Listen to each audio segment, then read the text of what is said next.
Black Star Network is here. Hold no punches. I'm real revolutionary right now. Support this man, Black Media. He makes sure that our stories are told. Thank you for being the voice of Black America, Roland. Stay black. I love y'all. All momentum we have now, we have to keep this going. The video looks phenomenal. See, there's a difference between Black Star Network and black-owned media and something like CNN. You can't be black-owned media and be scared. It's time to be smart. Bring your eyeballs home. You dig?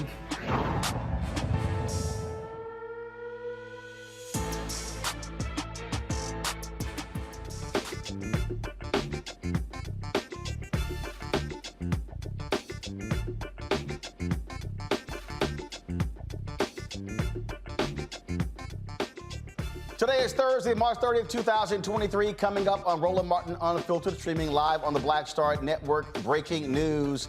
The New York grand jury has indicted Donald Trump for his payments to Stormy Daniels. We'll tell you exactly what this means. A huge development coming out of New York City today. A gun debate is brewing in this country, and one Democratic congressman from New York has had enough. Congressman Jamaal Bowman goes off on Republicans in the well of the House to their face. We'll show you that. We'll also show you protests in Tennessee as parents and students descend on the state capitol to demand gun control after the tragic shooting that left 6 people dead at a private Christian school. So we'll tell you about that as well. In addition, in North Carolina, Republicans have actually passed a bill now saying, you know what, you could go ahead and get a pistol and have to worry about a permit. It goes to show you these people are not pro-life. I keep telling y'all this. NFL is in hot water again, this time for firing longtime NFL Network reporter Jim Trotter Of course, he questioned the last 2 years NFL Commissioner Roger Goodell regarding the lack of diversity at the network. Jim will join us right here on Roland Martin Unfiltered. Vice President Kamala Harris, she toured Tanzania today. We'll explain what she discussed with Tanzania's first female president and the only female head of state on the continent of Africa. Also, March is Brain Injury Awareness Month to bring public attention to an issue affecting millions in the U.S.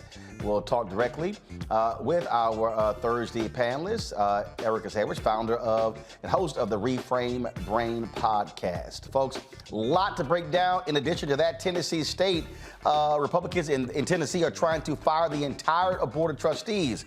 We'll discuss that as well. Y'all, it's time to bring the funk on Roland Martin Unfiltered on the Black Star Network. Let's go. He's got it. Whatever the miss, he's on it. Whatever it is, he's got the scoop, the fact, the find. And when it breaks, he's right on time and it's rolling. Best believe he's knowing. Putting it down from sports to news to politics. With entertainment just for kicks, he's rolling. It's on go, roll, y'all. It's Roland Martin, yeah. Rolling with Roland now. He's funky, he's fresh, he's real, the best, you know he's Roland Martin now.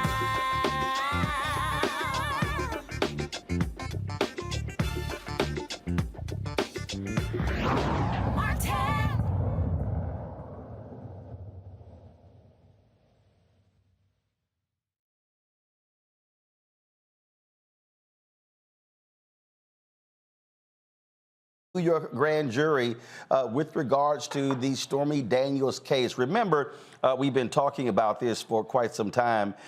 He made sure to keep this payment secret. And remember, his own lawyer, Michael Cohen, was the one who spilled the beans. Trump has been predicting for the last week or so that he was going to get indicted and they were going to arrest him. And he was sitting here all mad, upset. Well, it has actually happened. All of the New York media outlets are reporting this development. The grand jury voted today. Now, remember, the grand jury is taking the next month off. And so the decision was made to move forward. Now, it's time for that perp walk. That's right, time for that perp walk for Donald Trump. This is a huge development. He becomes the first, y'all know I don't refer to him as president, but he becomes the first president ever to actually be indicted.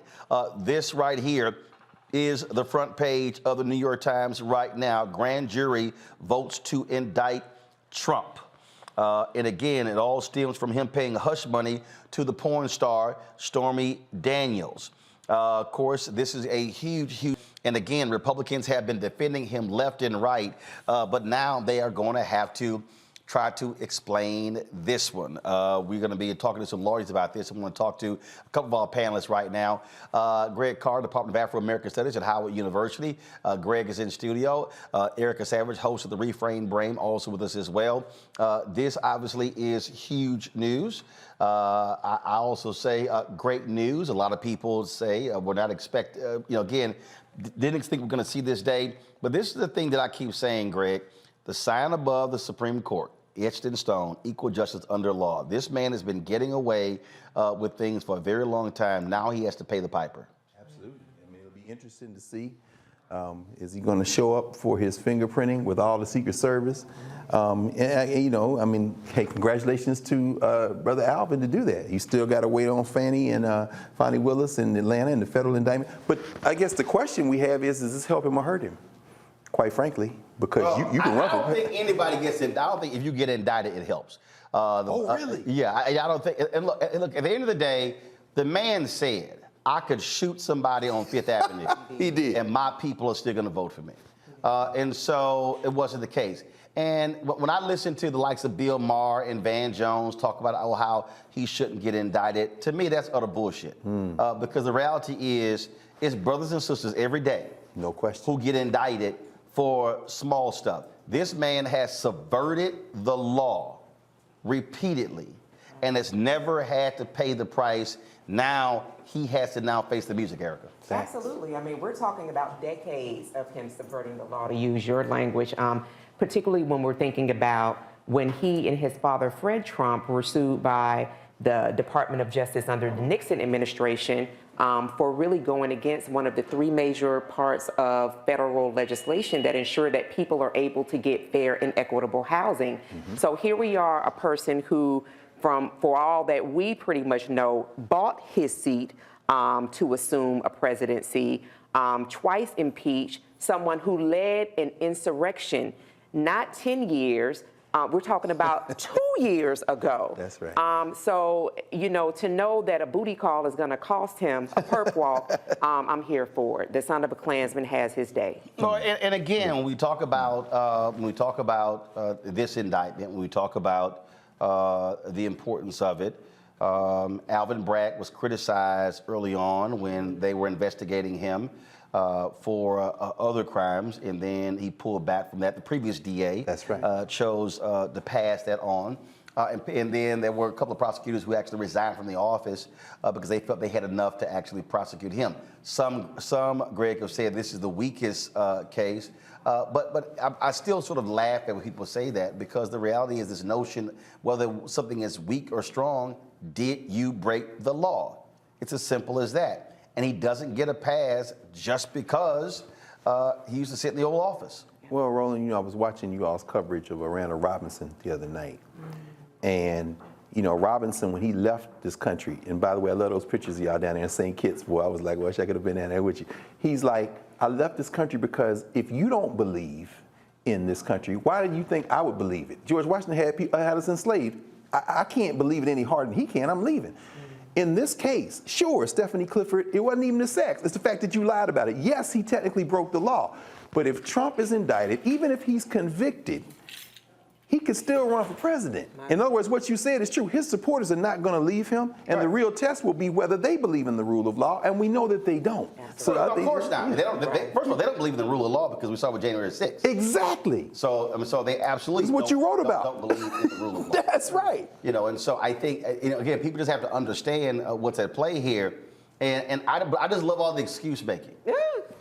I mean, ever since he posted last week that they were going to indict him, I mean, the excuses have been coming left and right, fast and furious from Republicans, and I've just been sitting there cracking up, just watching them just make up all sort of different excuses, Erica, as to why he shouldn't. No, this is wrong. It's unfair. Oh, he's being targeted. No, you did it. You did it. Yeah, and he did it, and he bragged about it. And then the other thing we have to think about is that we have people that are in his bosom, like a Marjorie Greene Taylor, that has gone to see about the welfare of the people, that really led an insurrection on our country. So we know the tone of these individuals. We know the type of people that we're dealing with. We know that these are people where law looks like white and man. That's right. So those are the individuals that we're looking at. So they're not looking at law as it relates to everybody else, but to really protect what is happening with the country, which, Roland, you have written about in your book, White Fear, the browning of America, is something that they're desperately trying over and over again to ensure that whiteness is really kept away from the laws that we all are engaged and have to abide by on a daily basis. But Trump is really getting his day that he's been overdue for quite some time. This is a live look here of the the Manhattan District Attorney's Office. We actually have a live feed going right there on our Black Star Network, so you can check that out as well. And so we will let you know if anything happens from DA Alvin Bragg. Got to go to break. We come back. We'll talk to legal experts about this. What does it mean? The importance of it. You're watching Roland Martin Unfiltered on the Black Star Network. If you're watching on YouTube, hit that like button. Also, folks, be sure to download our Black Star Network app. Apple phone, Android phone, Apple TV, Android TV, Roku, Amazon Fire TV, Xbox One, Samsung Smart TV. Also, support us in what we do by joining our Bring the Funk fan club. Send check and money orders to P.O. Box 57196. Washington, D.C., 20037-0196. Cash App, $RM Unfiltered. PayPal, R Martin Unfiltered. Venmo is RM Unfiltered. Zelle, Roland at RolandSMartin.com. Roland at RolandMartinUnfiltered.com. Don't forget our 24-hour, 7-day-a-week live channel is streaming now on Amazon News. If you go to Amazon Fire, click Amazon News. You can watch our 24/7 channel. In addition, if you have Alexa, you can say, Alexa, play news from Black Star Network, and you can hear that audio. All right, folks, we'll be right back in a moment. Hatred on the streets, a horrific scene, a white nationalist rally that descended into deadly violence. White people are losing their damn minds. As an angry pro-Trump mob storms the U.S. Capitol, we've seen shooting. We're about to see the rise of what I call white minority resistance. We have seen white folks in this country who simply cannot tolerate black folks voting. I think what we're seeing is the inevitable result of violent denial. This is part of American history. Every time that people of color have made progress, whether real or symbolic, there has been what Carol Anderson at Emory University calls white rage as a backlash. This is the rise of the Proud Boys and the Boogaloo Boys. America, there's going to be more of this. Here's all the Proud Boys, guys. This country is getting increasingly racist in its behaviors and its attitudes because of the fear of white people. The fear that they're taking our jobs, they're taking our resources, they're taking our women. This is white fear.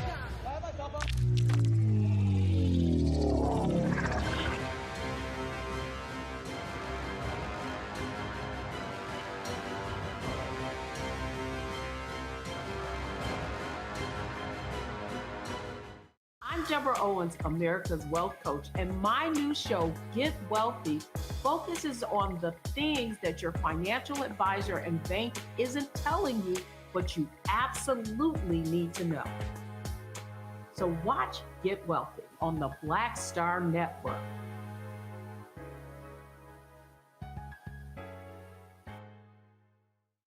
Hey, I'm Deion Cole from Blackish. Hey, I'm Arnez J. Black TV does matter, dang it. Hey, what's up, y'all? It's your boy Jacob Lattimore, and you're now watching Roland Martin right now. Stay woke.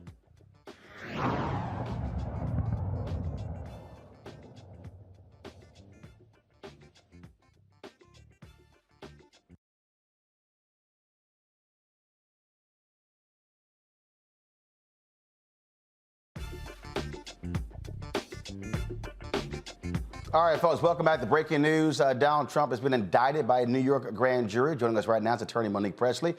Monique, your thoughts on this development out of New York City? Don't have your audio. Can you hear me? Are you on mute?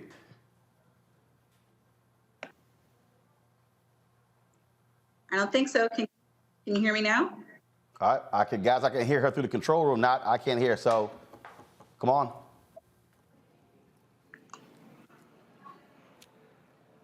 All right, Monique, go ahead. Oh, okay. Am I good now?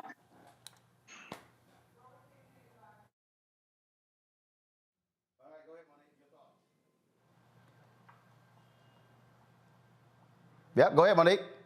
Oh, I didn't know if I was good. Okay. Yep, you were. So I guess the short of it for me is this is like everything else with Donald Trump, unprecedented, right? It's something we've never seen before, but it's certainly necessary. This is the next step in what could be a long and arduous process. My wholehearted respect and hats off to DA Alvin Bragg for doing the necessary job amidst intentional intimidation attempts, amidst attempts to discredit him, his office, his obligation to do this under the law. This is why it is important to have progressive prosecutors in these positions who are willing to take the necessary stands against all of the power that can be wielded against them. And this is certainly that circumstance. What will happen from here? Nobody knows. That we don't have the specific charges yet. I believe that he may charge in the alternative, so we may see more rather than less. It might not be a very simple indictment. But this is a good and necessary step. And all of the talk about it coming out of order or it being the hardest case or perhaps he should have stood down on this one, that's all trash.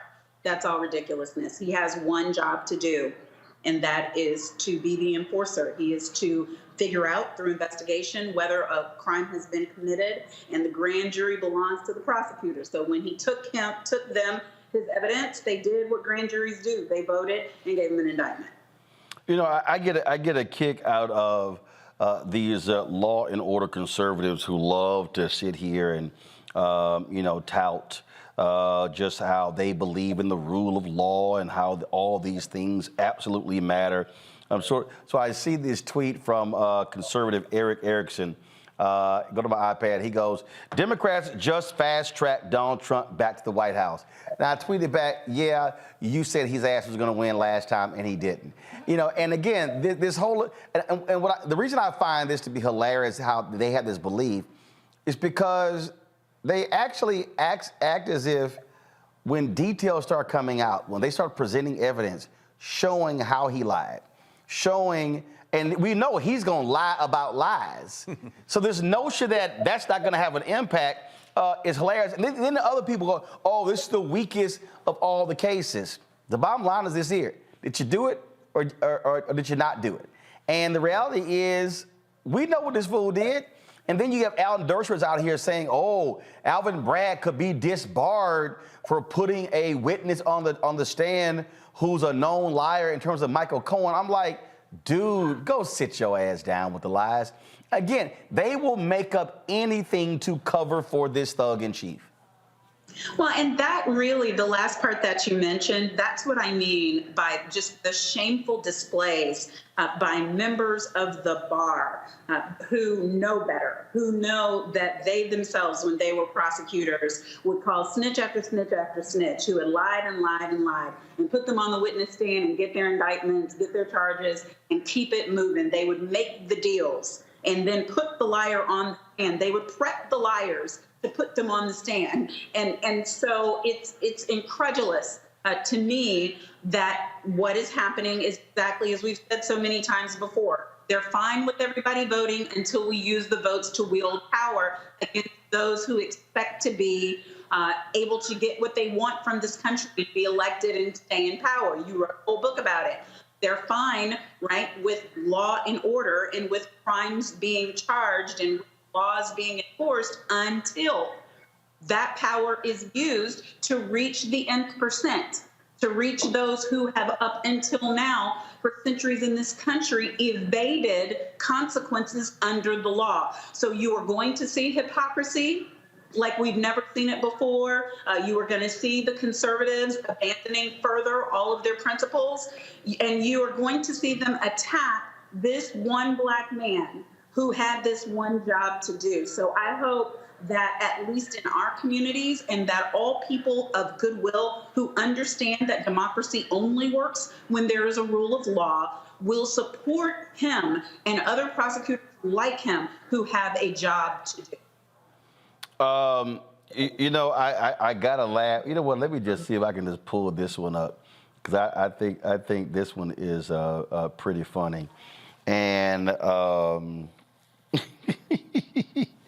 look at this tweet here. I have gained such respect for this grand jury and perhaps even the grand jury system as a whole. The evidence is so overwhelming in my favor and so ridiculously bad for the highly partisan and hateful district attorney that the grand jury is saying, hold on, we're not a rubber stamp, which most grand juries are branded as being. We're not going to vote against a preponderance of evidence or against large numbers of legal scholars all saying there is no case here. Drop this sick witch hunt now. Nope. No, it's not going to be dropped. And the grand jury does belong to the prosecutor. That's the one thing that he is right about. But the reason it is that way is because prosecutors don't go in unless they already know. They don't set themselves up for failure. So what we should be clear on about this indictment is that DA Bragg is as certain as he can possibly be that he has the evidence necessary to prove whatever these charges are when we find out tomorrow or a couple of days from now. He knows that he can prove them beyond a reasonable doubt. He is confident that he can meet the standard. And so that means it is not at all likely that it's depending or hinging upon the single testimony of Trump's former fixer and attorney Michael Cohen. That means that he has put a case together and that case will keep on growing, because now that he's gone out there, that he has taken the plunge, you will find that there will be other cooperating witnesses who will be leaned on as they head to trial. And that's the other thing that I want to say. People shouldn't assume that because there have been charges or there are about to be charges that there will ever be a trial. DA Bragg has the full host or complement of his discretion. So just because he charges doesn't mean there won't be a deal. It doesn't mean that there won't be plea negotiations and an offer. It doesn't mean any of those things. He has the discretion to do what he believes is best and necessary with this case at every single stage. Out of Chicago, attorney Xavier Pope. Xavier, I love this tweet from the Washington Post. It says, once Trump is in custody, police officers will process him behind closed doors, taking mugshots and fingerprints. Here's what we know about the next steps in the criminal proceedings and what they mean for Trump's 2024 presidential run. You know, he complained during the election, during the campaign in 2016 about certain photos of being run of him. He ain't gonna like that mug shot.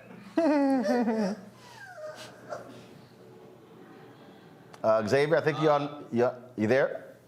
Yeah, I'm here. Now we got you. Go ahead. I think you'll like the mugshot though, Roland. Oh no! You know, I will.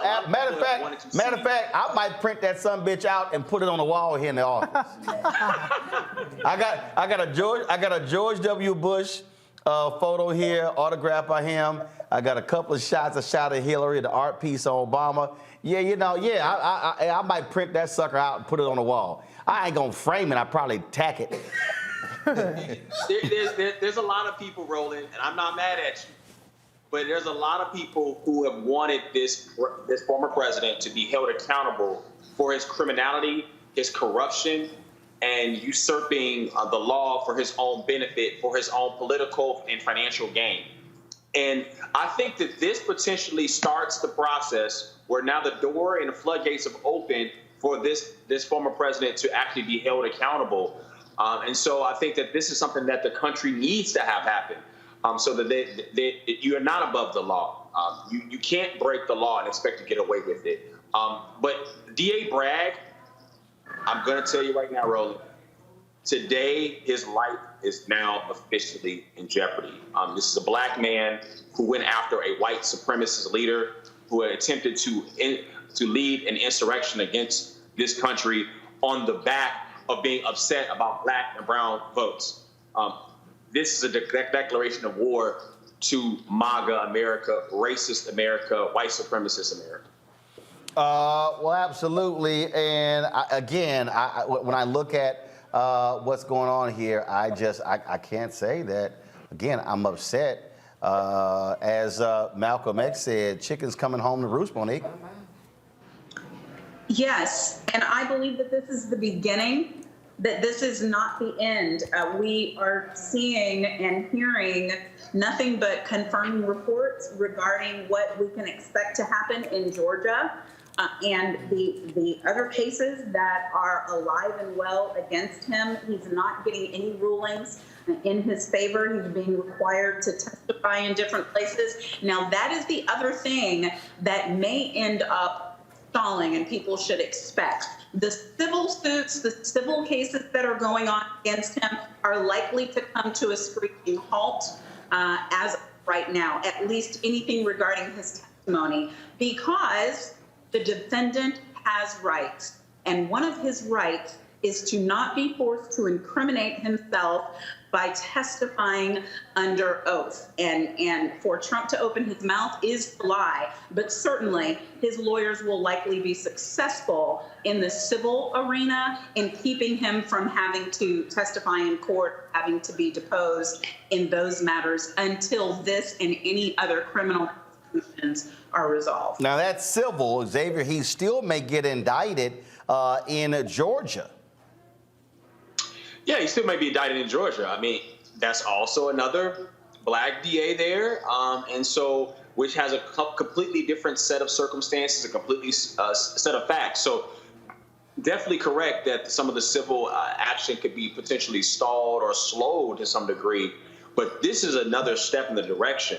This gives the opportunity for more charges to be brought. Now, obviously, it's a different jurisdiction. Obviously, it would be a different charge. But from a political standpoint, this emboldens any other future potential prosecutions that may come against the former president. Well, it's real simple. Reese Colbert joins us, founder of Black Men Views. Reese, I guess maybe I'm just thinking Tony. It feels good. Hey, yeah. Hey, lock his ass up. Hey, lock his ass up. You're going to jail. You're going to jail. Okay, maybe not yet. Have that moment to celebrate. I'm sure, Erica, I probably miss you calling him the son of a Klansman. Oh yeah, she had to cover that. So I think you had a little juju out there in the atmosphere. You had to go to the bank. But listen, Trump, it's his day in court, and I've been saying he has been unindicted co-conspirator #1 in SDN1 for years now. So any notion that he was somehow untouchable or that there wasn't a case has already been disproven by the fact that Michael Cohen pled guilty, sat in jail, was not pardoned by his co-conspirator. And we're talking about the same set of evidence here. And so when it comes to documentation, when it comes to these sort of crimes, it is technically an open and shut case, but he is Donald Trump. I don't know how many supporters he has in Manhattan. It's been real quiet. As a church mouse, they didn't get their bus passes down to Manhattan yet. They didn't ride in their cavalry. The truckers for Trump are trucking today. Howsoever, I'm just looking forward to the humiliation. I mean, the whole Republican Party is nothing but a grand embarrassment. The primary is going to be humiliating for everybody, trying to bow down at the altar of Trump. But Trump himself is going through the most humiliating process. And the last thing I'll say, the party of law and order has no problem with locking up politicians. They had no problem with Andrew Gillum getting indicted for Hamilton tickets, trips to Jamaica. How many Baltimore mayors have ended up in jail? Wait, hold on. A Baltimore mayor that was forced to resign for using gift cards. Okay, and also Marilyn Mosby's 401k. Right. Let's keep the same energy that we have for the black politicians for the white ones. I don't care if you've been president or not. You was illegitimately the first time because you didn't win the popular vote. The Electoral College put him in there. You lost this time. All right. Monique and Xavier, we appreciate y'all providing us some analysis. There will be lots more to talk about, and I can't wait for those orange tears. Happy Trump Indictment Day to all those who celebrate. Yes. Let's go ahead and mark this day, March 30th, on the calendar. Pour the Hennessy, Roland. Huh? Pour the Hennessy, Roland. Time to celebrate. You said pour the Hennessy. No. See, we had no. So hold up. See, you said pour the Hennessy. See, they ain't black owned. So we actually. So these would I don't drink. Y'all know I don't pour. Y'all know I don't drink. But I don't. But these. No. That Hennessy is black. Hennessy is black targeted. These are black owned. These are black owned companies. So y'all know we don't do no Hennessy. They ain't black owned. Wow. So remember we had these sisters on the show. Yeah. So it's Halo 7. They had some rum and cognac. And this is another whiskey that's out of. A brother, he's out of Miami. He's also an Alpha brother. So yeah, we ain't gonna shout out non-black owned liquor. We gonna shout out the black folks. So that's how we do it. We keep it real black on this show, Xavier. Black is real. Roland had the black yak on deck. That's right. That's right. The black yak. That's right. This right here is Donald Trump Indictment Day party drink. And we got some black made cupcakes in the kitchen too. We got some miners over here. All right, there we go. Xavier, I appreciate it. Monique, thanks a lot. All right, y'all, we got to go to a break, folks. When we come back, Jim Trotter, a brother who's been on the front lines challenging the NFL when it comes to their hiring. Now they decide they're not going to renew his contract. Well, he tweeted about earlier this week. He joins us next right here on Roland Martin Unfiltered on the Black Star Network. The operative word there is black. If y'all on YouTube, hit the like button. Of course, you can also download our app, Apple phone, Android phone, Apple TV, Android TV, Roku, Amazon Fire TV, Xbox One, Samsung Smart TV. Watch us on Amazon News by going to the Amazon Fire app, and you can check us out there. Y'all know how we do it. And of course, your dollars make it possible for us to do what we do. Look, we don't get the advertising support that we need. And trust me, y'all make the difference for us being able to cover the news, pay staff. I told y'all it's $190,000 a month it costs to run this show and to run the Black Star Network. And so check in money orders, P.O. Box 57196, Washington, D.C., 20037-0196, Cash App, $ RM Unfiltered, PayPal, R Martin Unfiltered, Venmo is RM Unfiltered, Zelle, Roland at RolandSMartin.com, Roland at RolandMartinUnfiltered.com. We'll be right back. A lot of these corporations or people that are running stuff push black people if they're doing a certain thing. What that does is it creates a butterfly effect of any young kid who, wants to leave any situation they're in, and the only people they see are people that are doing this. So I gotta be a gangster, I gotta shoot, I gotta sell, I gotta do this in order to do it. And it just becomes a cycle. But when someone comes around and is making we don't, they don't want to push it or put money into it. So that's definitely something I'm trying to fix too, is just show there's other avenues. You don't got to be a rapper, you don't got to be a ball player. You can be a country singer, you can be an opera singer, you can be a damn whatever, showing the different avenues. And that is possible, and it's hard for people to realize it's possible until someone does it.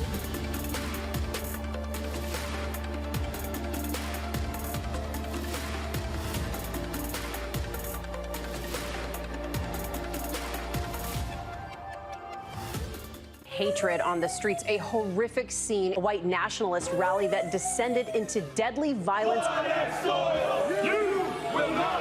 White people are losing their damn minds. As an angry pro-Trump mob storms the U.S. Capitol, we've seen shootings. We're about to see the rise of what I call white minority resistance. We have seen white folks in this country who simply cannot tolerate black folks voting. I think what we're seeing is the inevitable result of violent denial. This is part of American history. Every time that people of color have made progress, whether real or symbolic, there has been what Carol Anderson at Emory University calls white rage as a backlash. This is the rise of the Proud Boys and the Boogaloo Boys. America, there's going to be more of this. Here's all the Proud Boys, guys. This country is getting increasingly racist in its behaviors and its attitudes because of the fear of white people. The fear that they're taking our jobs, they're taking our resources, they're taking our women. This is white fear.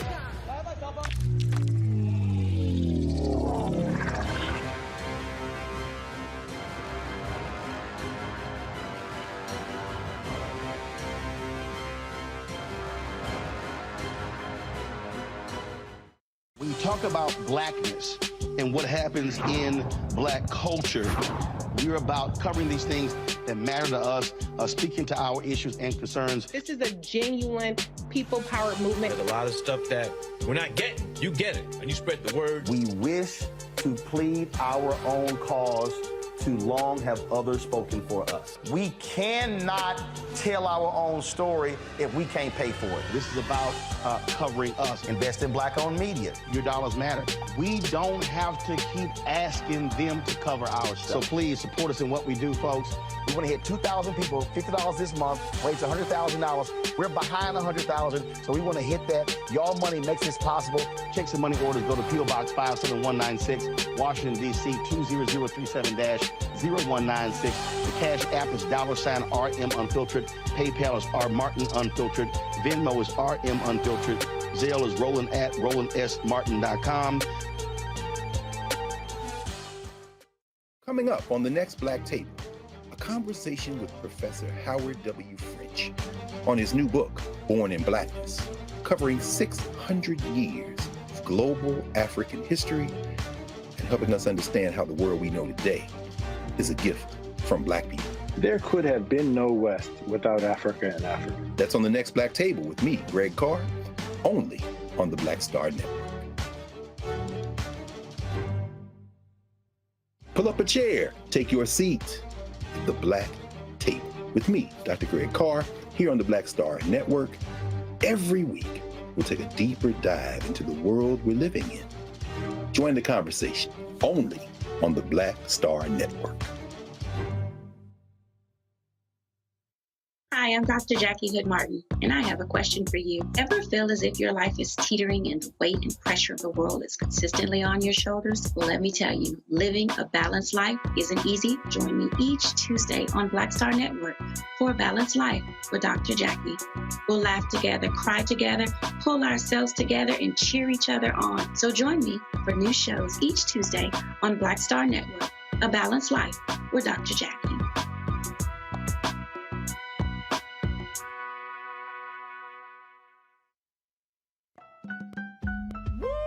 We're all impacted by the culture, whether we know it or not. From politics to music and entertainment, it's a huge part of our lives, and we're going to talk about it every day right here on The Culture with me, Faraji Muhammad, only on the Black Star Network.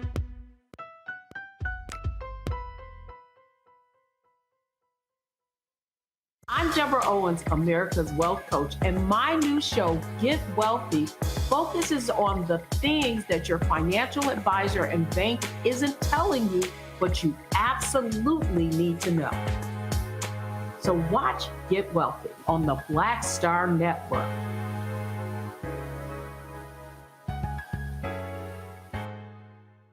What's up, what's up? I'm Dr. Ricky Dillard, the choir master. Hey, yo, Peace World, what's going on? It's the Love King of R&B, Raheem Devon, and you're watching Roland Martin, Unfiltered.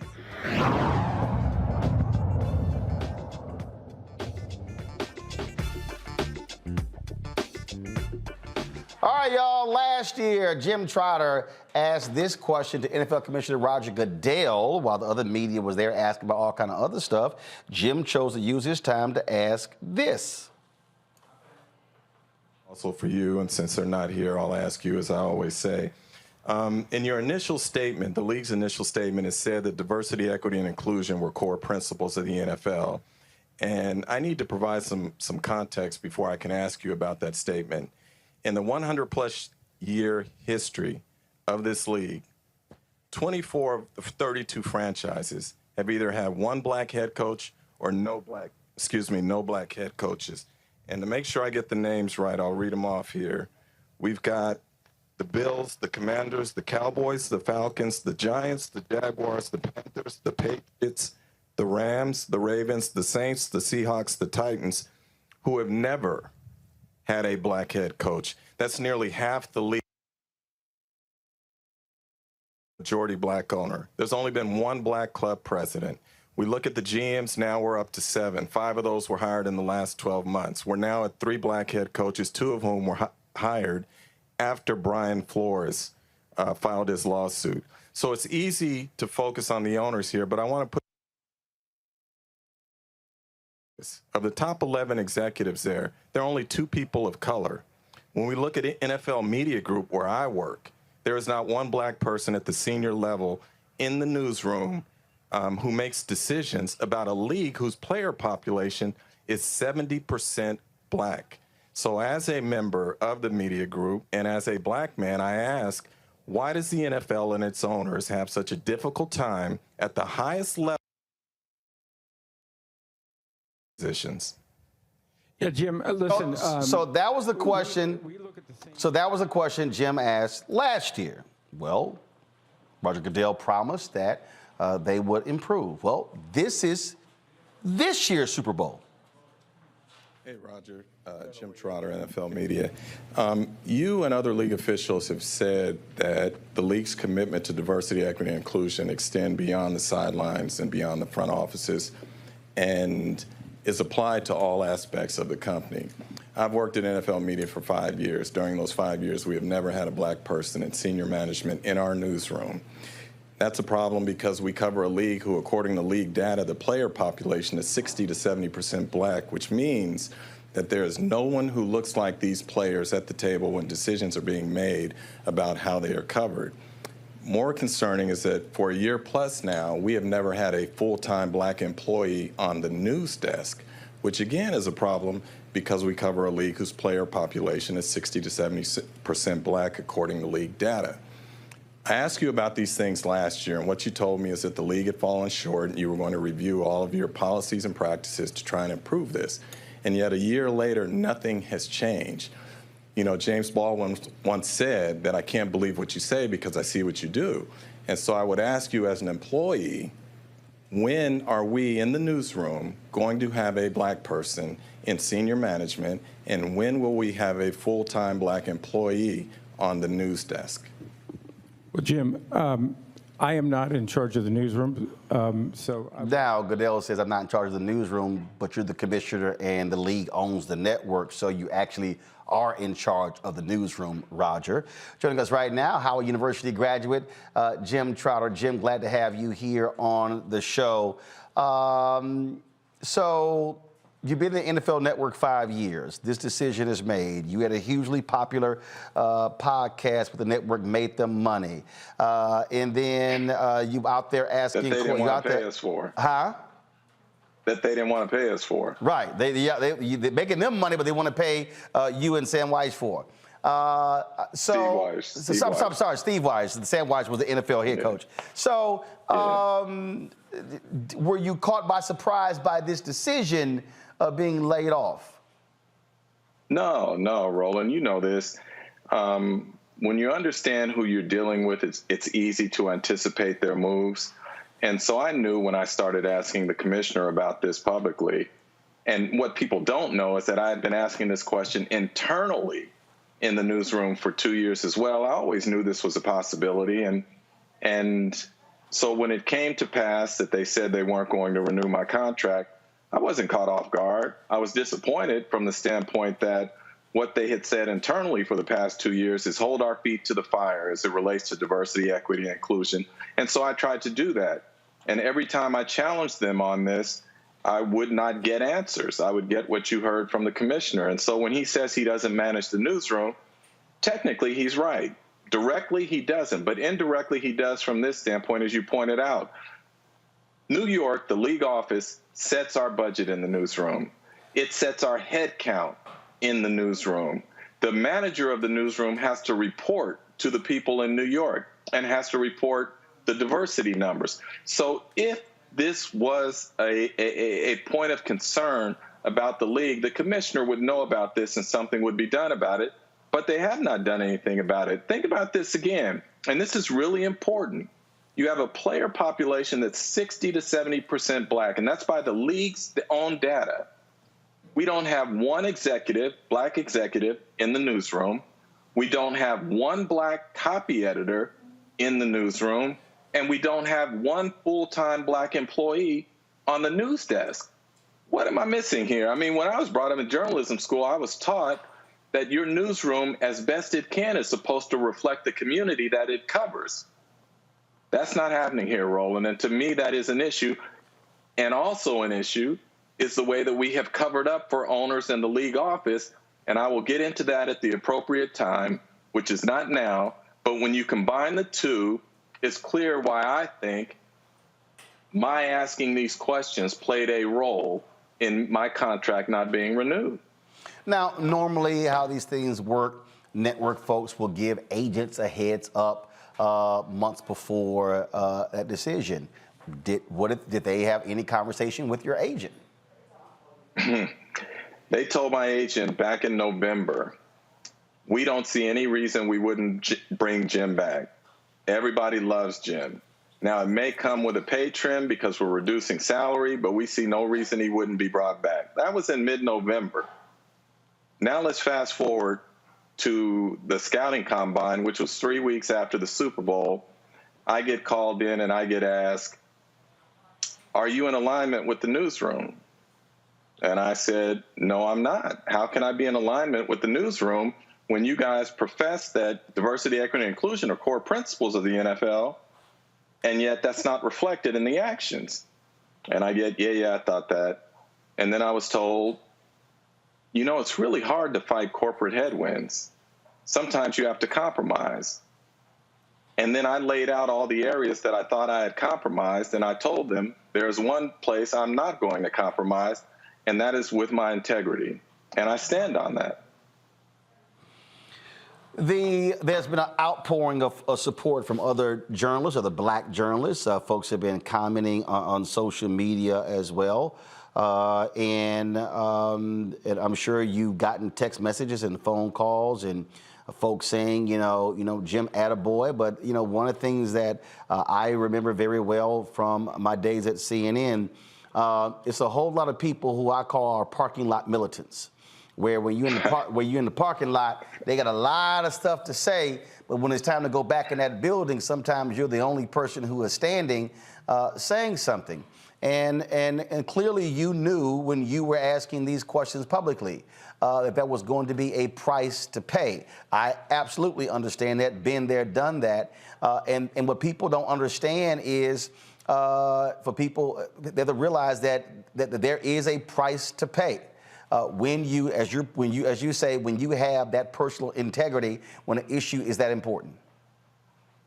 Yeah, absolutely, Roland. Look, my feeling on this is that, and I've said, I'm never going to stop fighting for representation, and I'm never going to stop fighting for journalism, which means holding the people in power accountable.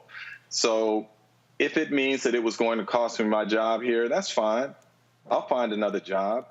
But I'm not going to compromise in that way, as if to say it's okay that these players don't have any representation when it comes to how they are covered and who covers them.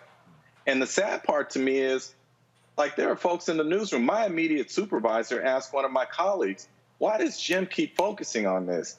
As if he doesn't understand, again, why this is so important.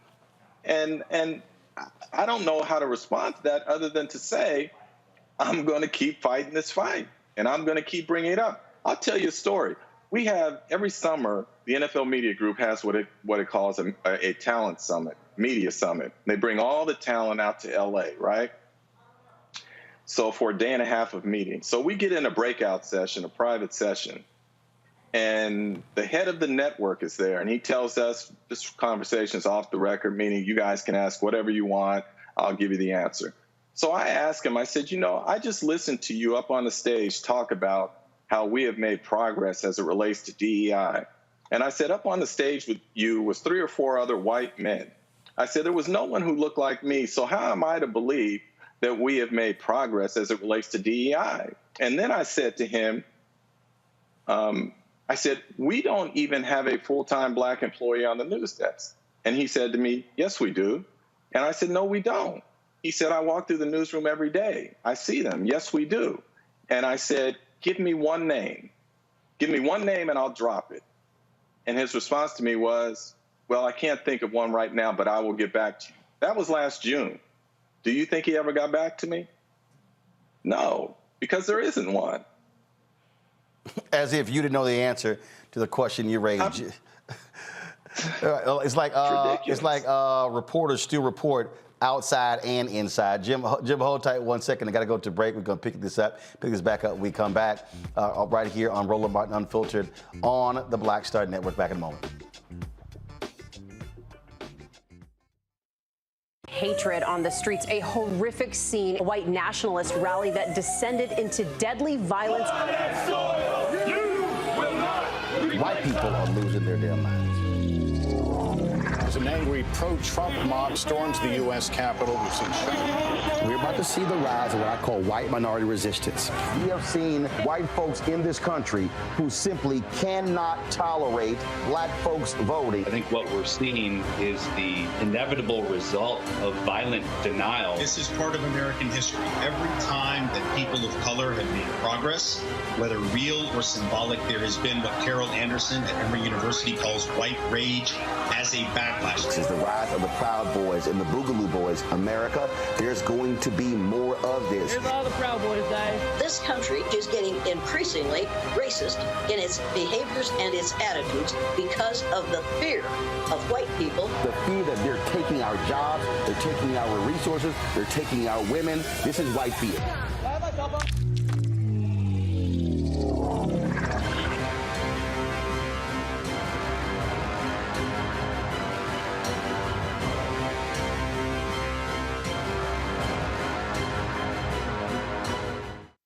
Deborah Owens, America's Wealth Coach, and my new show, Get Wealthy, focuses on the things that your financial advisor and bank isn't telling you, but you absolutely need to know. So watch Get Wealthy on the Black Star Network.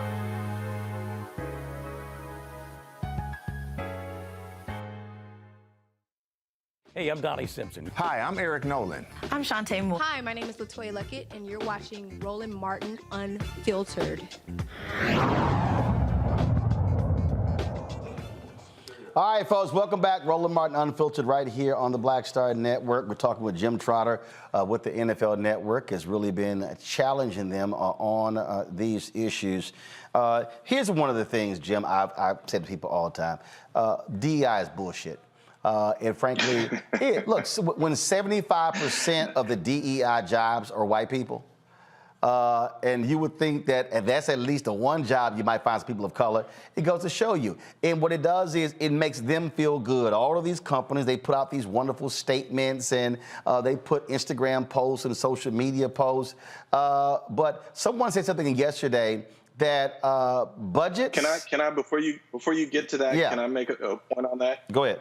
So that conversation I had with the top executive at the network, when it was over, or in the room during that conversation, was an executive from New York, from the league office. Hans Schroeder was there. And when it was over, I went up to Hans Schroeder and I said to him, I don't like asking these questions. I said, but they have to be asked. And I said, I believe that the NFL has a social contract with a public that supports it as the most popular sport in this country to do the right thing and to be a beacon for change. And I said, the other thing that bothers me in this situation is you guys keep touting your DEI numbers, your diversity numbers. And I said, you guys, that is disingenuous from this standpoint. You include whites and white women in there, and you say that that's a diverse group. I want to know about black people. And so specifically now what I would say to the NFL is, if you feel comfortable talking about all the progress that you have made as it relates to diversity, equity, and inclusion, show me the breakdown by demographic groups of your promotion and retention rate. Because as I understand it, and you can clear this up and say I'm wrong, as I understand it, we blacks are at the bottom or near the bottom. So show me your retention and promotion rates over the last few years, and then let's have a conversation about how important black people are to you. And his response? No. That part I didn't say to him about the promotion and retention. I'm saying that to them now. That part of it. Well, show me that now. Well, I can tell you this here because I've been a part of the conversations. Of course, I'm a 3-time board member of the National Association of Black Journalists, life member as well. We have already reached out to the NFL Network with regards to what took place with you. There's going to be a phone call tomorrow. There's going to be a follow-up meeting. I will be a participant in that meeting. And so I can guarantee you, if they thought sitting across the table from you made them a little uneasy. And here's, Roland. Trust me, what's going to happen when I'm sitting across that table. No, and I know. But here's the other thing that's the dirty little trick that they play. So after I announced that I was not being brought back, then they start sending out background information to media members, right? Don't quote us, but here's background information you have. And they're so simple not to think that I know these people and these people are going to give me this information. Right. And so one of them at the end of it, which was so telling, it was sort of oh, by the way, Jim's immediate supervisor is a person of color, which is why I said to people, be smart here. When people say person of color to you, ask them specifically about black people. Right. Because my immediate supervisor is not black, because we don't have anyone above me in the newsroom who is black. And that's why I remember it was a few years ago, we were going after CNN on something, and one of the members suggested that we not be aggressive in going into the meeting and demanding they hire black journalists. They said hire minority journalists. I said, yo, the B in NABJ is black. Roland walking in demanding black people. I said, now, if the Asian American journalists and the Hispanic journalists and Native American journalists, they want to have their own meeting, they can do that. I said, what I'm not going to do is advocate for them to hire minorities, and they go hire some non-black people, then they go, see, we hire some minorities. I'm like, no, that's not going to fly. It ain't going to fly at all. Reese, you got a question? Yeah, thank you, Mr. Trotter. My question is, do the athletes have any kind of unexercised leverage in this situation to demand, interviews from Black journalists, to demand more representation in that arena? Sounds like you've been pushing it, but I haven't heard as much from the NFL players. No, look, the reality is that the players can't even come together for their own good. Like, we hear players complaining about not having guaranteed contracts. Well, if players ever got together and said to the owners, we ain't signing any extensions unless we get guaranteed deals, I have a feeling the landscape would change and you would get that. So me personally, I was not expecting players to step up on this behalf. I am advocating and fighting for them, whether they realize it or not, to say, for you to be covered fairly and justly, you need to have some people who share your cultural and life experiences at that decision-making table to make sure that you are covered fairly, whether they realize it or not. Erica? Mr. Trotter, thank you for all of your work. My question is specifically, can you talk to us to share what does it mean, and you've said it several different ways, but can you talk about what is the impact of not having a Black journalist in the newsroom? What are some of the things that you're able to capture that someone who is not specifically a Black journalist able to capture in that specific space? No, it's a good question. It's pretty obvious. When you share certain life experiences with people, let's look at it this way, right? The focus, like what Colin Kaepernick was fighting against, police brutality against people of color. White folks have never experienced that to the extent that we have as Black people. And so when we talk about how to cover that story, they see it differently than we do. And I will give you an example of that. When Colin first sat down and Steve Weiss broke the story that he was demonstrating against the anthem, I live in San Diego. The 49ers were playing in San Diego that following week, and ESPN, where I was working, assigned me to cover that game. And before the game, I'm doing a hit for SportsCenter.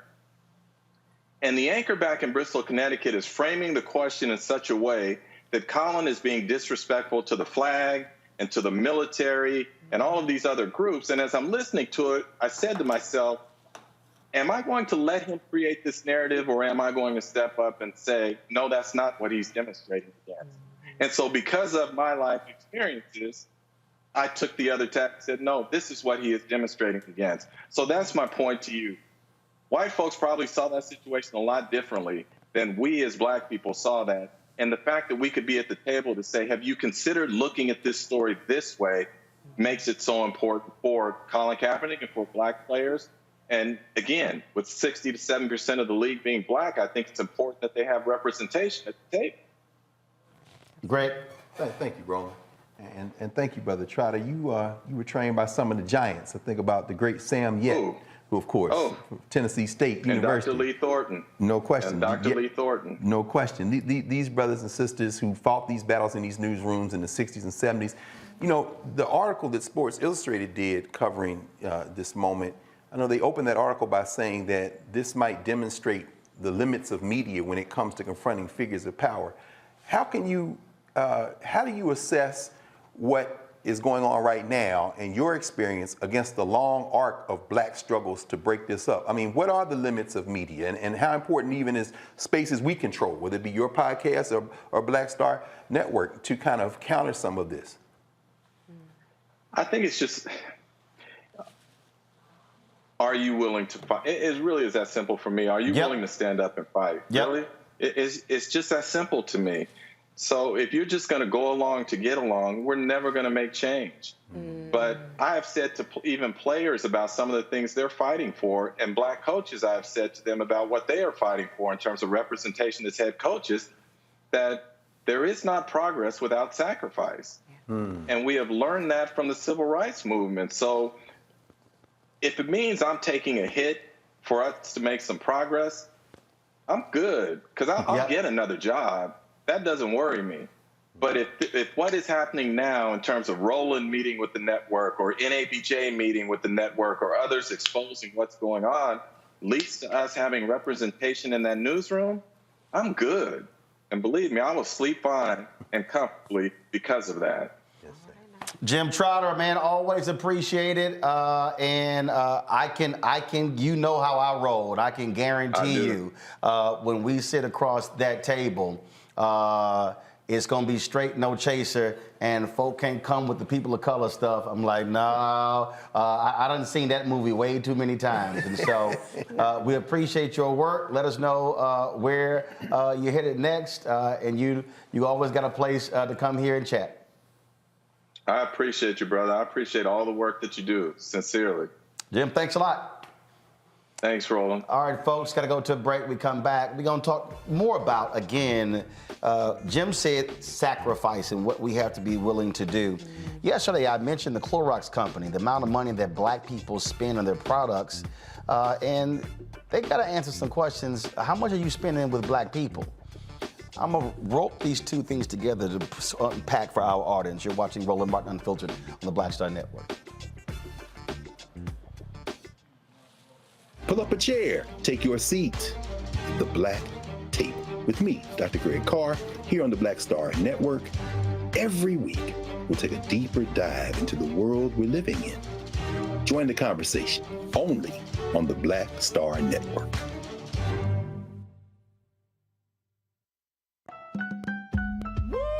We're all impacted by the culture, whether we know it or not. From politics to music and entertainment, it's a huge part of our lives, and we're going to talk about it every day right here on The Culture with me, Faraji Muhammad, only on the Black Star Network.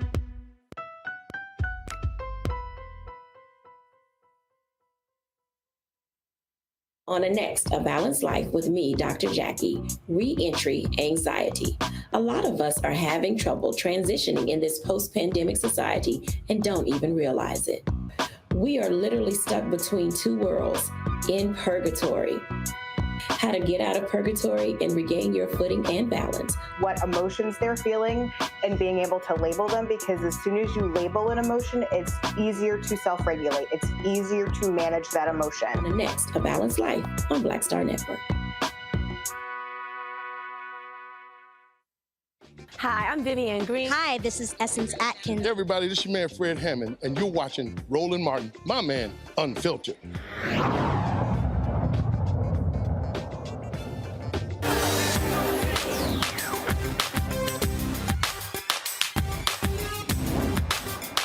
Been frozen out. Facing an extinction level event. We don't fight this fight right now, you're not going to have black on you. All right, folks, as y'all see, it's not just our panel in studio. Dr. Julianne Malveaux has her class at University of California. Is it Northridge in Los Angeles? Is that what it is? That's y'all. Y'all can talk. Y'all ain't gonna get in trouble. All right, it's all good. So they're hanging out in the studio today, and don't worry about it, y'all. I'm gonna make all of them pay a fee leaving to join the fan club. Hey, come on, that's right. Them damn chairs over there ain't free. All right, we're talking about again this media battle and. Y'all, I've been walking y'all through this, and I've been explaining to people why these things matter. It's a question of who controls the narrative. And what we have to understand is that mainstream white media, it's about power control. And so what happens is way too many of us get excited about who's in front of the camera. We sit here and we see a Robin Roberts. Right now, CNN is talking about doing a weekly show with Gayle King and Charles Barkley, and we see the numbers being thrown around, and we see these things. But what I keep trying to explain to people is about power. When I was in the 10th grade of my high school, Jack Case High School, Magnet School for Communications, the first semester, Mary Waits would not let us walk into the studio. We had to learn glossary terms first.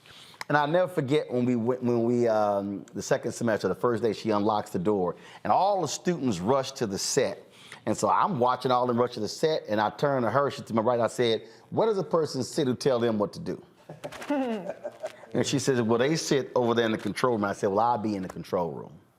See, I understood then what power power is not the person sitting in front of the camera. Power is the person who's actually behind the camera. Now, and I had one of my staffers at TV One who was desperate to be on air, and she really could have been a fantastic executive producer. And she came to me and she says, yeah, but you on air. I said, no, boo, you got that confused. I said, I'm host and managing editor. I said, if I didn't have the managing editor part and I was just the host, I wouldn't want the job. I said, because the power is in controlling the content. And what we have to understand is that's what we're dealing with here. And so when Jim is talking about this battle with the NFL Network, they know exactly what they are doing. But it's not just, folks, in media. It's also beyond media. It's also economics. When we talk about these companies, when we are waging this battle for black-owned media dollars, we have to understand this fight is not just black-owned media dollars. It's for black folks, period. When you look at the millions and billions being spent right now on professional services when it comes to law firms and accounting firms and engineering firms and all this in these companies, we're being frozen out. So yesterday I talked about the Clorox company, how my salespeople have been trying to reach them. And for y'all to understand something, when y'all hear the Clorox company, go to my iPad. These literally are the products of that company. And I want y'all to see if y'all use any of these products. You see Clorox, but you see Pine Sol, you see SOS, you see Kingsford Charcoal, you see, again, Hidden Valley Ranch. Yeah, all y'all eating them chicken wings, y'all know what that is. I mean, so I want y'all to understand, this here is a multi-billion-dollar company. And they got a brother who sits on the board, Christopher Williams. I sent him a text last night, haven't heard back. I sent a text message email on LinkedIn to their chief diversity officer and their chief marketing officer. Neither one have gotten back to me. Y'all know I'm going to be calling all three of them directly. But the reason I'm walking y'all through this is that the only way this stuff changes for black folks is when we understand you got to follow the money. I've said on the before, this book right here, Martin Depp's book, Operation Breadbasket. This is what changed economics for black folks in Chicago. And I was reading last night when they went after the A&P grocery store, but I want y'all to understand why I also keep saying our civil rights groups have got to stop negotiating only for donations to them. When they negotiated the deal with A&P, this is what they actually got. A&P agreed to continue all service contracts in consultation with Breadbasket, ensure black building contractors and open bidding process, advertise with black-owned agencies, market the products of black producers and suppliers at all 160 stores, maintain substantial balances in Seaway and Independence banks, black banks, hire a black executive as a liaison with black businesses, and establish an A&P advisor group to counsel black business owners. Folks, what we're talking about here is money. And so when we're talking about what the battle is, I get the folks who are fighting for reparations. This is billions of dollars being spent right now. And y'all are out there using all these Clorox products. Our research shows that 35% of the people who buy their products are black. So why aren't we asking what's the return on our investment? Rishi, that's really what Jim is talking about when he's saying 67% black folks. What are black folks in the newsroom? Right. What are the executive jobs? Where are the high-paying jobs? The jobs that create wealth for families in terms of how we always get locked out. Yeah, I mean, we are not just the mules of society. We're not just you don't just build everything off our backs. We need to have a seat at the table. And when we do have a seat at the table, in theory, that creates more dividends for our community. And like you said, it's not just about a one-time cash payment. We saw with the racial reckoning, all of these pledges and all of these one-time payments, and now people are like, who said that? 3 years later. So and 36% of the DEI jobs they created have been wiped out. Well, also, DI jobs tend to go to white women. Right. You know what I'm saying? So they found a way to have diversity still staying home. Yep. So we need to find a way to get our seats at the table and bring it back home to us. See, the thing here, Erica, that what I'm pushing, and what gets me is when these Simple Simon Negroes, who have no understanding, first of all, who ain't never read about Operation Breadbasket, who ain't got no clue about boycotts and processes. Oh, you sitting here begging for the money, we're gonna do for self. I'm like, fool, $322 billion is spent every year on advertising. Black consumers are providing that money. Money should be coming back to black-owned media. But you've got these people who don't understand the game. Or as Bill Duke said in the movie High Flying Bird, they created a game on top of the game. This is a money conversation. Oh, yeah. Always. How do we think that we have the country that we're sitting in? And to Reese's point, talking about being mules and a seat at the table, let's be very clear. We were the ones that were actually clearing the land, clearing the wood. So we have always been at the forefront for the labor conversation. One of the things that I like to bring out when I talk about us is that we are essentially trillionaires because that is what we bring into the market annually. And so black people are the most philanthropic group of any other group. When we think about, and this is where thinking comes into play, when we actually think about where we are historically and where we can be and where generations behind us can be, it does require not just being in front of the camera, but understanding the model, which is something that you break down and that you have shown us, tried and true. Be sure that you just are not being a part of the conversation for the sake of being a part of the conversation, but understanding the components of that conversation so that when you walk in to speak with the NFL, when you walk in to speak with ad agencies, you're speaking with power and you're speaking with something that we're all familiar with, data, because the data drives the money. And Greg, I'm not waiting. When King wrote Why We Can't Wait, I mean, I love the people who keep saying, man, you know, why you gotta be pressing so hard? I'm like, y'all, because this is a money game. And the thing is, you use your leverage, you understand power. But people don't understand. We're going to talk in a bit about the vice president's statement.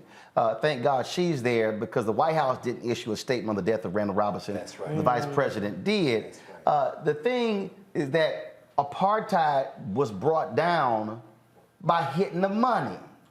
That's what did it. The divestment campaign, thank you so very much, Ken Williams at Polaroid and Carol Hunter Williams, the Polaroid Revolutionary Workers. Folk need to understand who they were. They were on that thing before the Congressional Black Caucus was. And so we have to understand that when we walk into the room, what Reverend Jackson did with Operation Breadbasket, they would launch Don't Buy. And when they said don't buy and don't shop, black folks didn't buy, didn't shop. They brought A&P to their knees. They brought multiple companies to their knees because they broke their backs economically. That's what Montgomery was about. What you can't have is I had some sister on my Instagram page literally say, well, I ain't gonna stop using Clorox. I'm like, dumbass. I said, you the perfect person who I'm talking about. You are precisely why we can't get paid because you love the product so much, don't even realize you simply are a sharecropper. No question. You know, we from the South, so you know every blend of Greek is Clorox. Just like every copy is Xerox. We brand loyal. We don't even know if I'm looking for Clorox. But you know, listening again to Brother Trotter, no Sam Yet, no Jim Trotter. But Sam Yet had a robust black press. No Sam Lacey. Eric and I were sitting here talking about Bill Roden. No Sam Lacey, no Bill Roden. Hold tight 1 second. Something wrong with Greg's mic. See, the mic is not on. Oh, okay. It must have failed. That's how I put it up here. So Bill, no, as we were saying, Eric and I were talking, no Sam Lacey at the Afro of Baltimore, no Bill Roden for the New York Times. You know, you came out of a black high school that trained you well, and then went into the black press and the white press. You ran a Chicago Defender. Things done changed, as Biggie would say. In the 60s, 64, 65, 66, we were setting fires to the cities. What's our leverage now? A&P is worried about what's going to happen next. Dr. King is assassinated. Jesse and everyone else in that movement, we would like to have Dr. King alive, but the threat was real. The threat was real in the summer of 2020. As Reese, as you say, this is the threat. So let's run out there and throw everything out the street. Right. So the question we have is, what's our leverage now? If there's no we, there's no ability to scare them. Roger Goodell is acting crazy like that because he can. Right. And now, and again, finally, that's what makes this space so important. We're not walking into the door asking for anything with nothing that we're walking from. When you walk in the door, you got a company, a profit-driven company that's growing by the day, and watch, as this thing continues to grow, that's when they start calling you. The first question they're gonna ask is, how can we put Roland Martin out of business? How much to bring you into us? Can we buy a share? Can we come in? Because they only respond to threats. They don't respond to begging. And because you don't wait, that's the strategy to get free. Don't wait for them. Right. And so what I want people to understand, as I said to Jim, we are going to be meeting with the NFL Network. And I will be in that meeting. And y'all know how I roll. Ask Jeff Zucker at CNN what happened when he said, no, we'll meet with NABJ, but we're not going to meet with them if Roland Martin's there. So we didn't meet with them. They had to appoint 5 black folks. His ass gone. He got ran out later. The point I'm making is, this is what I need y'all watching to do. Y'all watching and listening, you are the troops in the battle. The problem is, we've got generals, but what cannot happen is we engage in a war and the troops don't show up. And let me be very clear, and let me just be on record right now, and you can call this a threat if you want to. All of you African Americans who sit on corporate boards, come on now, you got there because of the Black Freedom Movement. You got there because of the battle of Earl Graves and Black enterprise in the 80s and 90s. And what's not going to happen, you are not going to sit on corporate boards and pick up your stock options and make your money and make your family rich, and you're not advocating on behalf of other people. So I'm letting everybody know right now, every day, let me be perfectly clear, every day, we're going to do a Where's Our Money segment. I'm going to name a company every day.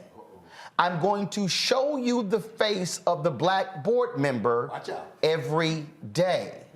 And I'm going to personally call that black board member, and I'm going to ask them, are they advocating on behalf of black businesses while they're sitting there on the board? I want to see results. What I don't want to see is the same old same. So if y'all want to play this game, we can play it. But I'm telling you right now, I'm not waiting. And the deal is this here. You can't stop me from talking because I own it. And for everybody, and for all of y'all who are confused, and you may be sitting here saying, well, I don't understand why you're trying to go so hard, because remember, next week we commemorate the assassination of Reverend Dr. Martin Luther King Jr. in Memphis on April 4th.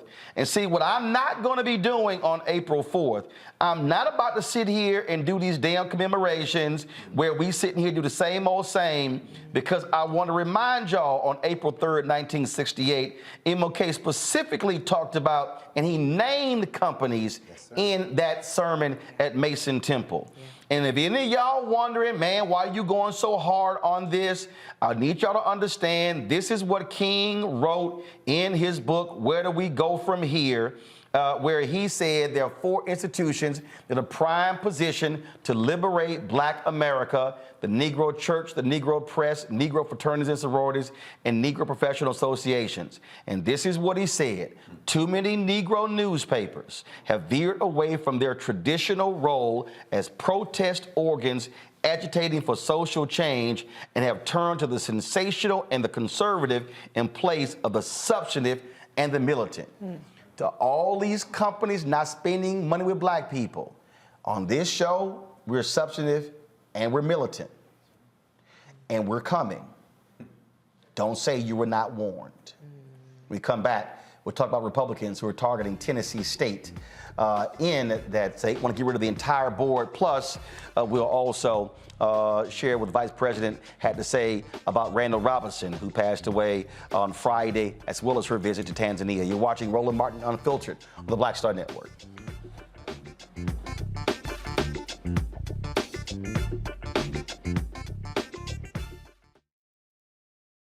A lot of these corporations or people that are running stuff push black people if they're doing a certain thing. What that does is it creates a butterfly effect of any young kid who, you know, wants to leave any situation they're in, and the only people they see are people that are doing this. So I got to be a gangster, I got to shoot, I got to sell, I got to do this in order to do it. And it just becomes a cycle. But when someone comes around and is making other, oh, we don't, you know, they don't want to push it or put money into it. So that's definitely something I'm trying to fix too, is just show there's other avenues. You don't got to be a rapper, you don't got to be a ball player, you can be a country singer, you can be an opera singer, you can be a damn whatever, you know? Showing the different avenues, and that is possible, and it's hard for people to realize it's possible until someone does it.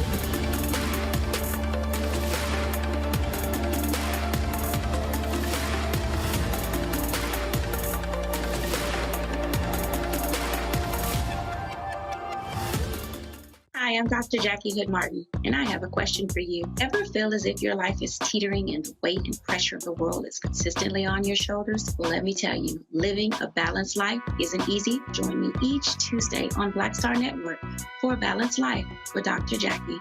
We'll laugh together, cry together, pull ourselves together, and cheer each other on. So join me for new shows each Tuesday on Black Star Network, A Balanced Life with Dr. Jackie.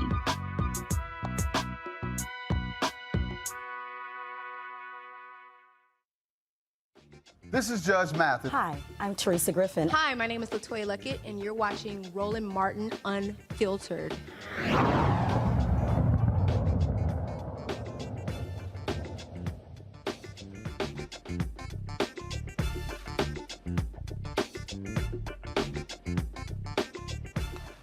I've been warning y'all about these Republicans in these red states, and they were going to be coming after HBCUs next. When Tennessee State, when that study came out showing that they were owed $500 million, folks were like, oh, they need to get their money. And when Tennessee State asked for $250 million of the $500 million, all of a sudden the white Republicans in Tennessee began to ask all sorts of questions. Then the comptroller launched an audit questioning their practices, challenging the leadership. Now a House committee in Tennessee literally wants to get rid of the Board of Trustees at Tennessee State. Now, I want you to understand, all this time they were quiet about Tennessee State. But when Tennessee State started asking for the money, I hope y'all see the recurring theme. Yeah. When they started asking for the money, then all of a sudden, folk now want to pay attention to Tennessee State. They were questioning them about, why this influx of students? Because they start offering the scholarships and recruiting them because black kids want to go there. And they're going to Tennessee State, not the other schools in Tennessee. Then they want to talk about, the graduation rate at Tennessee State. What's the graduation rate at the University of Tennessee? That was a statement that was actually made by my next guest, Ramesh Akbari. She is a state senator there in Tennessee. She literally challenged them in the committee when the issue came up. And so, Senator Akbari, glad to have you here. So, all of a sudden, Lord, the state of Tennessee, all of a sudden so concerned about Tennessee State. Yeah, I mean, it's certainly been a developing story, I think, for the past several months. With the initial forming of an ad hoc committee to investigate Tennessee State's dormitories and admission practices. I'm on that committee as well. Then I think it reached a point with the comptroller's report. Obviously, there were some very aggressive recommendations that I do not support, including removing the entire board, taking over the university and moving it back to a board of regents that only manages community colleges, removing the management. There are some good recommendations that I think the state can partner with Tennessee State on. That's what my focus is. But yeah, it really has been pretty aggressive and ridiculous, some of the actions that have been proposed and now taken. So they came with these recommendations, but replacing the board wasn't one of them. It was replacing the board, but not restructuring it to reduce it down to 5 members. So about in 2016, all of our state institutions were allowed to have their own boards, their locally governed institutions. And Tennessee State, like everyone else, formed their board. The governor made all the recommendations. It was confirmed by the General Assembly. Now there is a move by the Senate Education Committee to reduce that board down to 5, which to me, if you have a problem with the board, vacate the board. I don't agree with that. I think it's divisive. It's unfair. It's overreaching. The whole purpose of a board is so that they can govern an institution independently. But to reduce it down to 5 just says to me, it sends this message that Tennessee State is less than. First of all, are y'all getting support? I mean, like, I've been inquiring different people. Where's the Tennessee branch of the NAACP? Where are other organizations? I mean, are they raising a ruckus? What's going on? Well, I'll tell you, there has been a lot of attention on this issue. We really thought that a deal was worked out, and it still is maintained in the House, where the board will not sunset for another year. They'll have an opportunity to look at some recommendations and really have some self-centered changes, not anything that really involves the state. And so there's still hope, Roland. This happened in the Senate Education Committee. That legislation goes to the Government Operations Committee. Then it goes to the floor. Of course, in the House, the bill has to match. And right now, the House is sticking to a one-year extension of that board and allowing the board to really do the things that they feel they need to do. But see, this is why, the reason I'm saying that, this is why, here's the whole deal. You on the inside, y'all are negotiating the terms. Outside groups should be whooping their ass, bringing heat. That should have been, that meeting, that committee meeting should have been packed. If people are quiet and just sort of laying back, you can't hit them after the fact, after all of a sudden the bill gets passed and the governor signs it. I'll tell you, I do think there's an opportunity for them to be there in the Government Operations Committee. And, you know, when this ad hoc committee was first formed and they heard the comptroller's report, that room was packed. It was a sea of blue, of TSU blue. When they went to the Government Operations Subcommittee and it was recommended the board have a one-year extension, a sea of blue. All the Board of Trustees, the football coach, Eddie George, Dr. Glover, of course, was there supported by her team. I think that the hope is the House, their stance will remain. Obviously, we're still fighting outside and inside, and I think that you will see a lot of alums who are, of course, expressing their opinions and trying to work to what the real solution can be. All right, Senator Akbar, keep us abreast of what happens. I will. Thank you. We appreciate it. Thanks a lot. Greg, you're a graduate of Tennessee State. The point I'm making is, if you don't keep the foot on their necks, their foot will be on our necks. Damn right, Roland. First of all, that punk bastard Jason Mumpower. This is the comptroller. This is the same man you covered when you talked to the citizens of Mason, Tennessee. This Trump bastard. Let me tell you something about these bastards in the state of Tennessee. I was student body president at Tennessee State when they tried it before. That was when the great Fred Humphreys, our frat brother, was alive. George Pruitt, who was Vice President of Student Affairs, just published a book. He was the president of Thomas Edison University for years, but he was Vice President of Student Affairs at Tennessee State in the 70s, when these hillbillies, the State Board of Regents, chaired by an illiterate named Roy Nixon, this punk, followed by Tom Gardner, another punk. Tennessee State used to be under that Board of Regents. Like, as she said, the 2016 move to create independent boards is recent. We used to be under the Board of Regents. They tried to merge Tennessee State with a little punk place they built in downtown Nashville called the University of Tennessee at Nashville, and they said, oh, this isn't a real university, we're just going to offer some extended learning classes. And then once they built the building, they immediately certified it as a university and tried to take Tennessee State over. We went to court. Tennessee State became the first HBCU in the history of the country to take over a white school, and they still mad about it. Avon Williams was the attorney. I'm going to end with this. These bastards need to be punched dead in their damn face. Jason Mumpower, you illiterate bastard. Let me be very clear. This means war, punk. You want Tennessee State, as you say, not only packed the hearing rooms. Harold Love, who fought for that money, his daddy was the state representative at the time I was in college. While they're fighting on the inside, we need to roll over them like water. This is what I'm saying about this Trump indictment. It's cool, but they rolling back in North Carolina. They're ignoring everything. These white boys are playing for keeps. No more talk. Jason Mumpower, you bastard. Let's dance. The thing here, Reese, when we talk about the actions here, again, you're critical of Tennessee State housing issues, but you were withholding the money all these years. Had you given the money up, like you did the University of Tennessee, they would have had adequate housing. And here's the crazy thing. University of Tennessee had the same housing problems.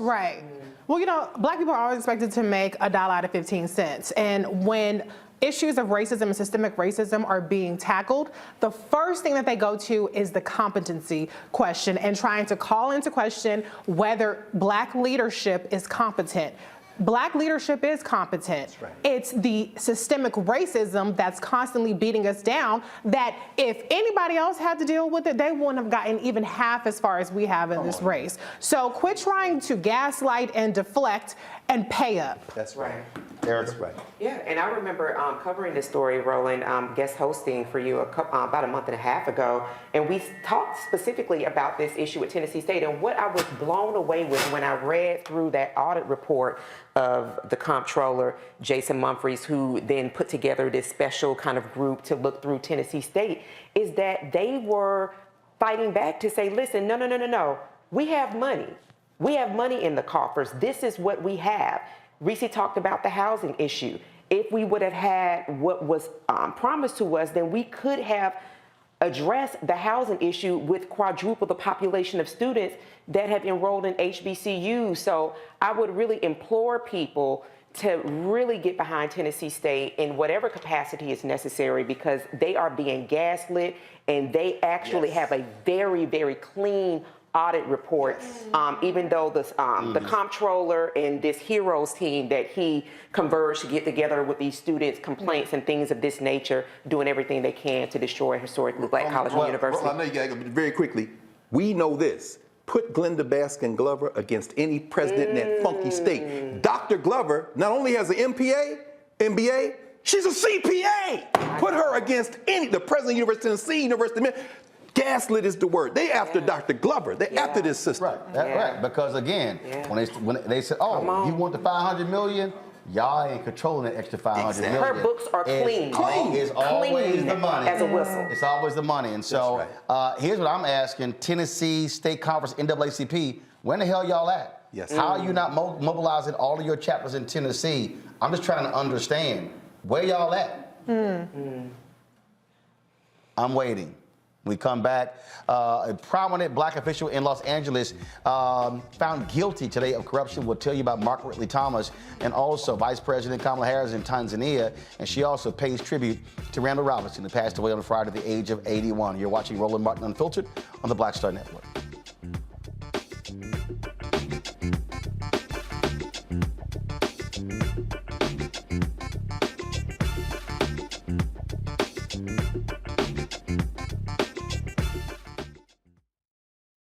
When you talk about blackness and what happens in Black culture, we're about covering these things that matter to us, speaking to our issues and concerns. This is a genuine people-powered movement. There's a lot of stuff that we're not getting. You get it, and you spread the word. We wish to plead our own cause. Too long have others spoken for us. We cannot tell our own story if we can't pay for it. This is about covering us. Invest in Black-owned media. Your dollars matter. We don't have to keep asking them to cover our stuff. So please support us in what we do, folks. We want to hit 2,000 people, $50 this month, raise $100,000. We're behind $100,000, so we want to hit that. Y'all money makes this possible. Checks and money orders go to P.O. Box 57196, Washington, D.C. 20037-0196. The Cash App is $RM Unfiltered. PayPal is R Martin Unfiltered. Venmo is RM Unfiltered. Zelle is Roland at RolandSMartin.com. Coming up on the next Black Table, a conversation with Professor Howard W. French on his new book, Born in Blackness, covering 600 years of global African history and helping us understand how the world we know today is a gift from Black people. There could have been no West without Africa and Africa. That's on the next Black Table with me, Greg Carr, only on the Black Star Network.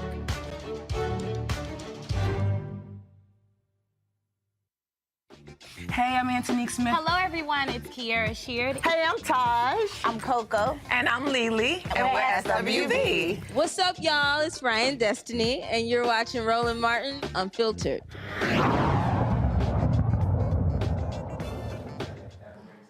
One of Los Angeles County's most prominent politicians was found guilty today of federal corruption charges related to special benefits his son received at the University of Southern California. Mark Ridley Thomas, a 30-year Los Angeles power broker in politics, and a vocal advocate for civil rights and racial justice, was found guilty of charges of conspiracy, bribery, honest services, mail fraud, and 4 counts of honest services wire fraud. He now faces the possibility of years in federal prison and permanently losing his seat on the Los Angeles City Council, which he has been suspended from for the past 17 months. Ridley Thomas is 68 years old. And again, this is shocking to a number of people in Los Angeles because, again, he has been one of the most prominent public figures in that city for quite some time. And so we'll be getting additional details there. Folks, Vice President Kamala Harris toured Tanzania today, the second country on her week-long stop in Africa. First visit was at the State House in Dar es Salaam, where Tanzania's first female president, Samia Hassan, greeted the first female U.S. vice president for a bilateral meeting. Harris explained America's push to strengthen democracy on the continent. Today, then, is part of the strengthening of the relationship between our two countries. And under your leadership, I have full confidence that we will be able to do just that. It's my commitment. Thank you. And the Biden-Harris administration is committed to strengthening this relationship going forward. Today, we will discuss many topics. We have discussed a few already. But the topics we will continue to discuss include the issue, as you have raised, of democracy and good governance. We will discuss and continue to discuss the issue of long-term economic growth for Tanzania, the climate crisis, and then regional and global challenges. On the subject of democracy and good governance, as I said in Ghana, polling tells us the vast majority of Africans support democracy over other forms of government. This reflects a shared desire between us. And the United States will continue to work alongside democratic governments in support of democratic aspirations and the democratic aspirations in particular of the people of this continent. Madam President, under your leadership, Tanzania has taken important and meaningful steps. And President Joe Biden and I applaud you. Thank you. You have been open to working with the political opposition. We have discussed that. You have lifted the ban on political party public rallies. You worked to improve the freedom of the press. And just yesterday, you participated, as you mentioned, in the Summit for Democracy. On the subject of economic growth, good governance delivers predictability, stability, and rule of law, which businesses need to invest. Working together, it is our shared goal to increase economic investment in Tanzania and strengthen our economic ties. Of course, this is the vice president, again, touring there with the president of Tanzania. She is the only female head of state of the 54 countries there on the continent. She also met with survivors of the 1998 bombing of the U.S. Embassy there in Tanzania. Harris visited the memorial on the embassy wall with the victims' names. It's been 25 years since the August 7th, 1998 terror attack. More than 200 people were killed in nearly simultaneous truck bomb explosions in 2 East African cities, one at the United States Embassy in Tanzania, the other at the U.S. Embassy in Kenya. Joining us now is Ann Griffin, Senior Fellow for National Security and International Policy for the Center for American Progress. Ann, glad to have you here. It is not getting the appropriate attention from mainstream media, no shock. But how important is this week-long visit of the Vice President? Oh, it's incredibly important, and it's unfortunate that we tend to struggle with getting the proper media for issues related to the African continent. But it's great because I would say at least five cabinet members have actually taken that trip to Africa as a follow-up to the White House Africa Leaders Summit. So that's great. And of course, all of the issues that Vice President Kamala has mentioned are critical to the relationship and building that partnership with the African continent. Of course, she came bearing checks, also providing opportunities for export deals as well. And the point that we keep raising, this is the youngest continent. It's also 7 of the 10 fastest growing economies. This country needs to have a relationship with the African nations there. Oh, absolutely. And you know, it's interesting, of course, because there are 2 Black senior level officials who are talking, and the fact that she, Kamala Harris, is of African descent, is important. And I think the role that women play within Africa and frankly within the world is key. And that's really a great way that we can use the symbolism of that trip to build on the work that we need, especially when it comes to entrepreneurship, innovation, and creativity, when it comes to really building up the continent and the relationships between the two. And I should say as well, the role of the diaspora is critical. And I think that's something that she said already, of course, quite a few times when she was in Ghana, and will continue to keep that momentum going through her trip to Tanzania and Zambia.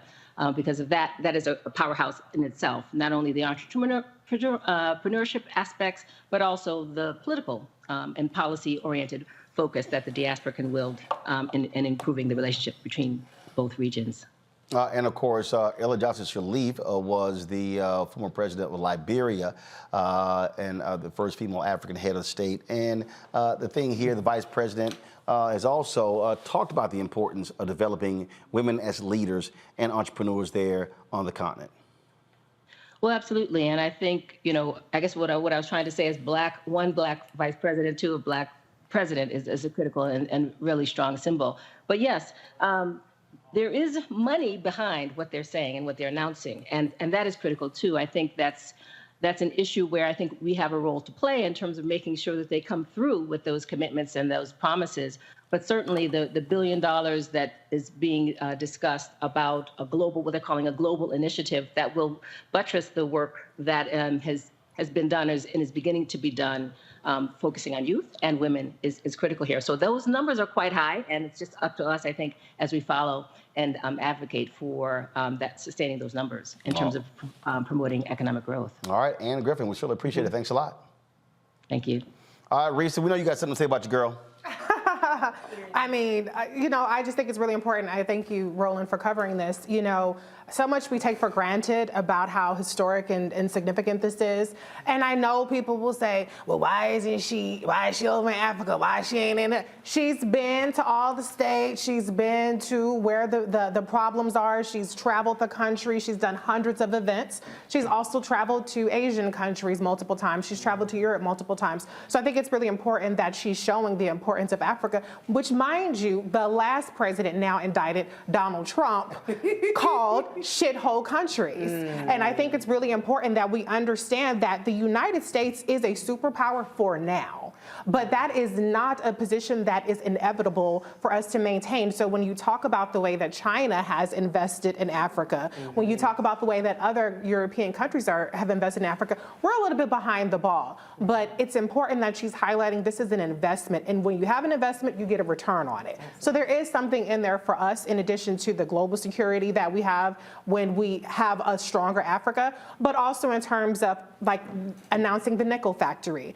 Some of the supply chain issues that we've dealt with have been as a result of some of these sorts of issues. And so an investment we get a return on is an investment worth making. Erica, go ahead. Yeah, this is Women's History Month, and so I've said this, Roland Martin Unfiltered on Black Star Network is mainstream media, so she is being covered healthily here. One of the other things that I want to say is during the last regime, the former National Security Advisor, I believe it was John Bolton, he did put something in place in terms of their strategic outlook for Africa. And one line I do remember specifically in that language is that they wanted to have more of a transactional relationship with Africa. And so as Reese pointed out, we're a bit behind the 8 ball, because I know you've been in Africa a lot, I've been a lot, we've all traveled. But I mean, you can see the imprint of France. You can see where the Netherlands are there. You can see where Russia is there. You can see where China is there, and they've not made good on their promises. So a very healthy relationship definitely only treads well for the United States as well. And it's good to see Vice President Kamala Harris there. Greg, when I was at the NBA All-Star Game, they had a panel that dealt with the continent of Africa. Burna Boy was at halftime as well. Adam Silver said something that I think it was 10% of all the NBA players either had 1 or 2 African parents. And it was interesting because when Gayle King moderates the panel, the Newsmakers breakfast every year, And when Silver told her that they would focus on Africa, she was like, she literally said in the panel, are you sure that that would be of interest? And he says, yes. And they talked about on the panel NBA Africa. They talked about all the work that's been happening there, all things that have been going. And Silver made clear how important it is happening there on the continent. And one of the things that I asked the question to them, but one of the things that as I was sitting there, one of the things that I've always said, the difference is always how we look at it. There's so many people who think about Africa in those Sally Struthers commercials with flies flying around some kid's face. Can you send $1 for a day? And Americans always looked at African nations or supporting the continent from an aid standpoint, not an investment standpoint. Right. That's right. Well, I mean, they shouldn't look at us. Right. In other words, aid, we built your damn country. You came and got us, and then you came back for everything that's there. As John Clark said, everybody wants out of Africa everything it has, and they don't want to pay for it.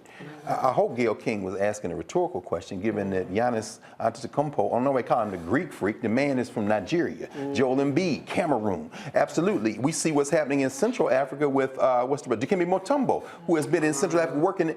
Africa is the future. As you said, in Nigeria, they're predicting by the end of this century, there may be as many as 700 million people in Nigeria, average age under 20 years old. The United States is already, I kind of feel bad a little bit for the vice president because they're sending her on a task that is absolutely essential and they want to play to her African heritage.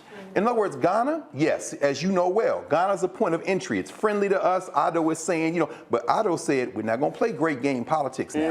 Why? Because China, as you say, Reese, they're not just knocking at the door. President Hassan in Tanzania, that's right there on the Red Sea. And where she's going next for the second time, by the way, because Kamala Harris's grandfather, P.V. Gopala, was an advisor to Kenneth Kaunda, the first president of Zambia, the continent's largest producers of copper. And they owe and have defaulted to China on $17 billion. When they were here, those African leaders a couple of months ago, Anthony Blinken and them signed a deal with some private businesses in the United States to mine copper. Kamala Harris is over there trying to stop something that has already left the station. What? China and Russia in Africa. I don't know if they can catch up, quite frankly. The vice president is there. She did take time to pay tribute to the founder of Trans Africa, Randall Robinson. He passed away on Friday at the age of 81 at his home in St. Kitts, surrounded by his family. And of course, we paid tribute to him on Monday's show. This is the statement that was released by the office of the vice president. Randall Robinson was shaped by his searing childhood experiences with poverty and segregation and spent the rest of his life trying to ease the suffering and strengthen the status of others. From his public legal aid work in Boston to his international human rights advocacy to his work to shape policy in the halls of Congress, Randall improved the lives of tens of millions and advanced the cause of justice. His leadership of Trans Africa helped forge new connections, secure rights, and establish ties across the African diaspora. He risked his own health to secure safety for many Haitians fleeing violence. And the work of the Free South Africa movement helped inspire a global outcry, end generations of oppression, and begin a new chapter of freedom and inclusion on the continent of Africa. Randall wrote so powerfully about those experiences and ultimately his disappointment with the pace of progress in his memory. Let us continue to fight to build an America worthy of his efforts and never forget that people have the power to change the world. Today, Doug, and my prayers are with his family. Reese, there's somebody who's watching or listening, and they say, okay, fine. She issues a statement. But what they don't understand is the White House didn't issue a statement. For the vice president to do so, when you acknowledge someone's passing, first of all, it's in the historical record. That's right. And we see statements released all the time by presidents. And I don't recall seeing, I don't know, I'll double check if President Barack Obama posted anything or President Bill Clinton, but this is important for the historical record, and not just for his family, but for people to understand that a Randall Robinson mattered. Right. And I mean, this is who Vice President Kamala Harris is. She is about giving voice to our community. And that isn't always the household name per se, the flashiest name that everybody knows. It's about amplifying our stories. And she has brought that perspective to the White House in terms of policy, but in terms of the groups that she's invited to the White House. These are not just the NAACP and the Legal Defense Fund. There's so many names that you probably have never heard of that she's given audience to around the country. And so this is significant because for all of the apathy that people have towards politics and the lack of gravitas people tend to assign to it these days, when you look back in history, people aren't looking at who won Twitter that day. People aren't looking at who CNN called breaking news for 5 hours on. They're looking at who are the leaders and of this country and what were they speaking about. And so that's why this is very significant. I'm way over time, Greg, but I do want to give you some time to share your thoughts and reflections on this great freedom fighter. First of all, I'm glad that you're covering this, Roland. And I'll just say very quickly, I knew Randall Robinson. We read 2 of his books in Philadelphia Freedom Schools, The Debt, and we read this book on Haiti, which is probably why Clinton ain't saying nothing, because he was hell on the Clintons behind what they did to Aristide in Haiti. And for that matter, Ronald Reagan, who invaded Grenada, and his friend Maurice Bishop lost his life. I'll say this. There may be no more important figure of African descent in foreign policy in the 20th century other than Randall Robinson. It's not Colin Powell, it's not Condoleezza Rice, because this man moved policy. The hunger strike. I mean, so when Kamala Harris honors herself, quite frankly, which I'm very happy to see, I'm glad Joe Biden didn't make a statement. I hope maybe you can find out recently, Vice President said, no, let me make this statement. Because by connecting herself to Randall Robinson, she's speaking to history. 100 years from now, ain't nobody gonna remember Dusty Joe Biden, but Randall Robinson's name will only continue to enlarge. I'm glad that the Vice President took all those HBCU presidents to Ghana. We saw them in the, I hope you get to interview a couple of them. I saw the President Morgan and the President Howard. Randall Robinson walked away from power.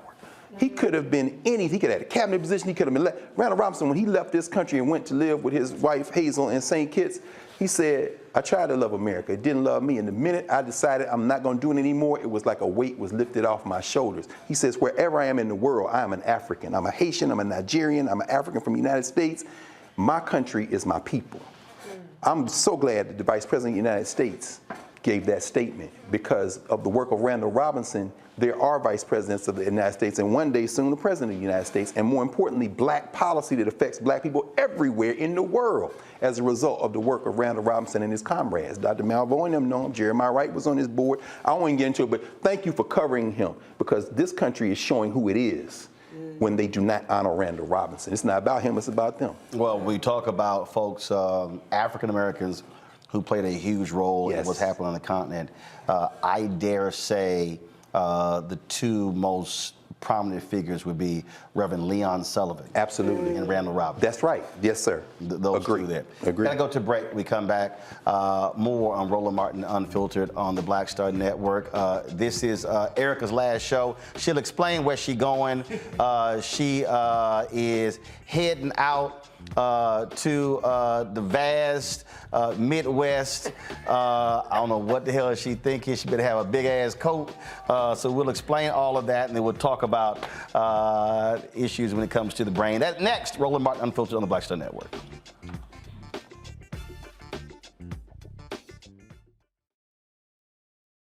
Hatred on the streets, a horrific scene, a white nationalist rally that descended into deadly violence. White people are losing their damn minds.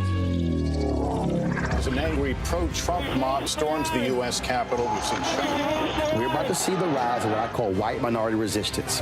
We have seen white folks in this country who simply cannot tolerate black folks voting. I think what we're seeing is the inevitable result of violent denial. This is part of American history. Every time that people of color have made progress, whether real or symbolic, there has been what Carol Anderson at Emory University calls white rage as a backlash. This is the rise of the Proud Boys and the Boogaloo Boys. America, there's going to be more of this. Here's all the Proud Boys, guys. This country is getting increasingly racist in its behaviors and its attitudes because of the fear of white people. The fear that they're taking our jobs, they're taking our resources, they're taking our women. This is white fear.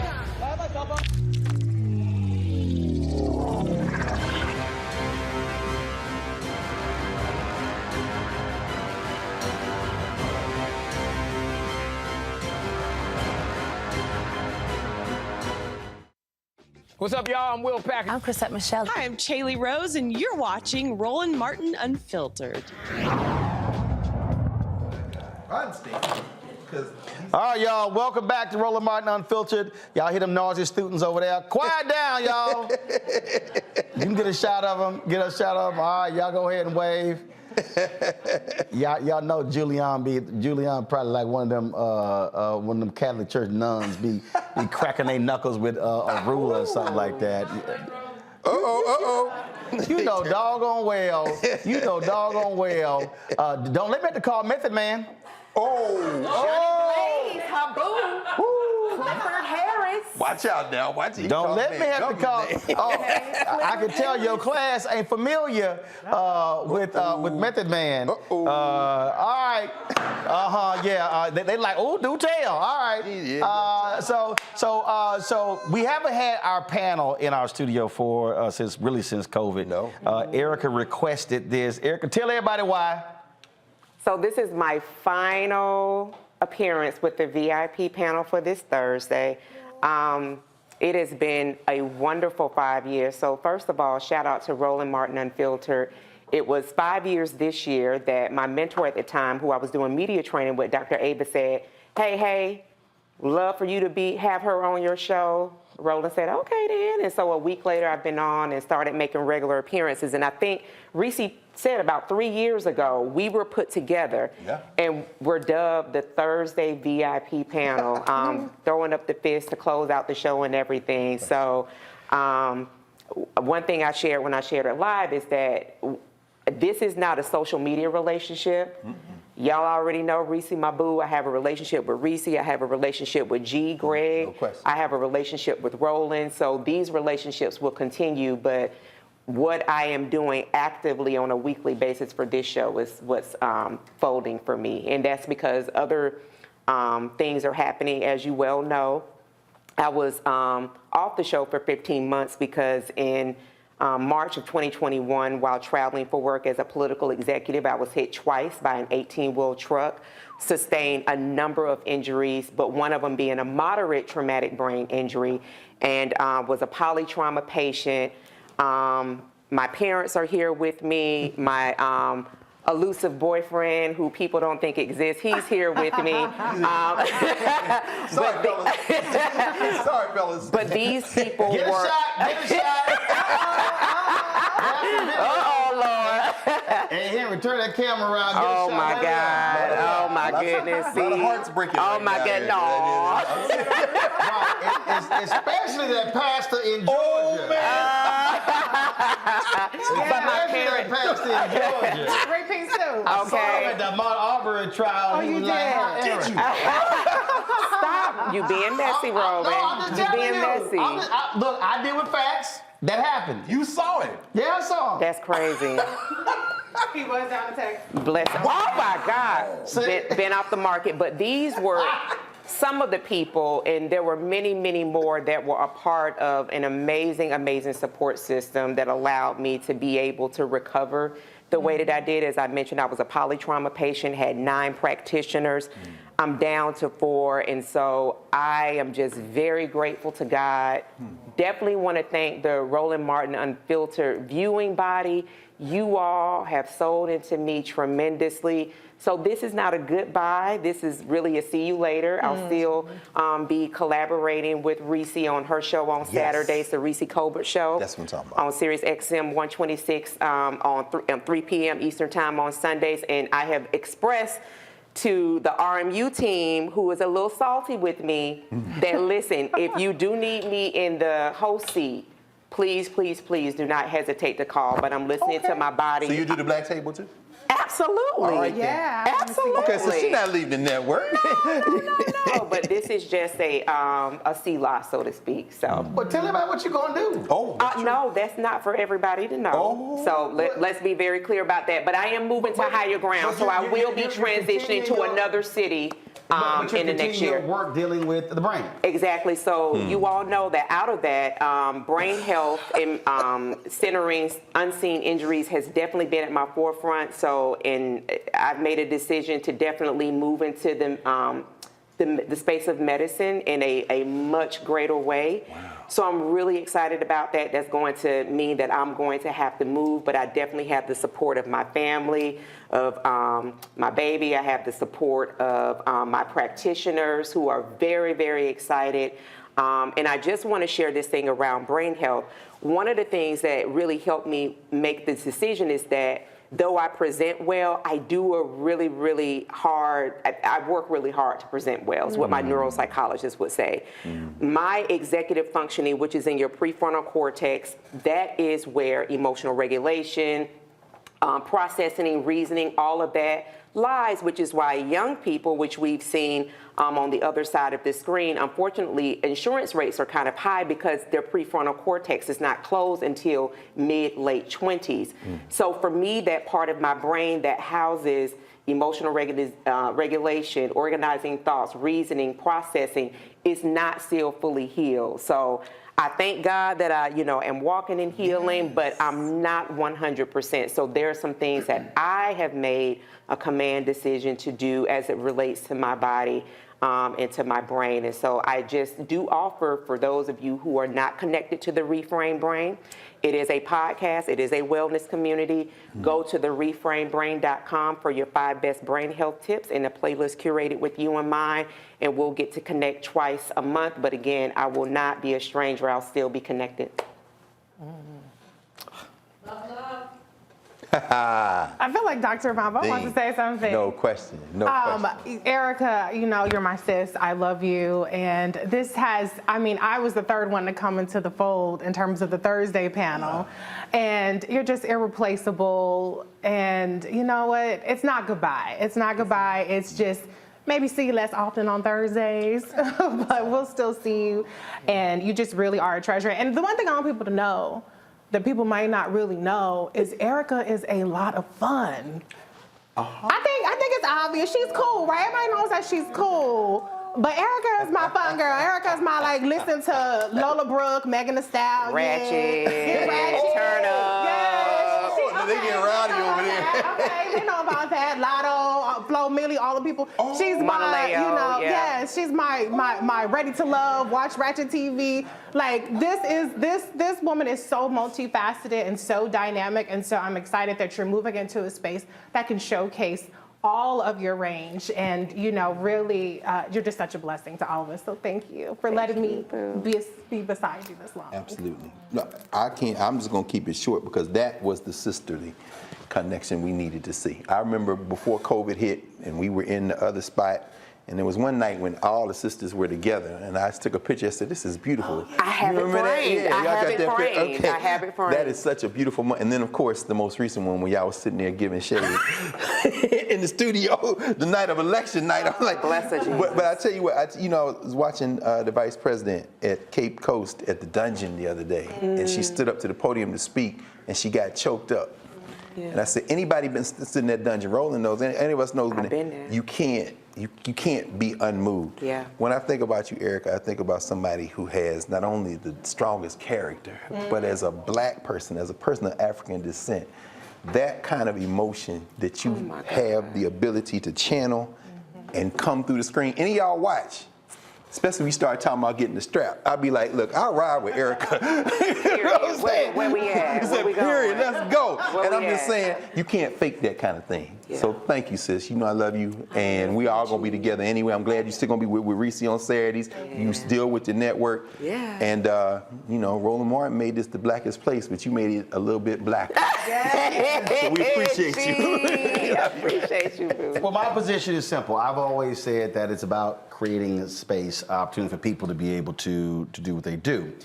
You don't have the platform, you can't actually showcase talents, and so when Ava's like, hey, I got somebody want to come on, I'm like, all right, let's see what she can do. I like we'll throw on, and then you came on, you did the same thing Reese did, like trying to be all like cautious. I'm like, That ain't what we do. That ain't what we do. Yep. Just do you. Yeah. And so it's been absolutely great bringing all your Georgia-ness to the show.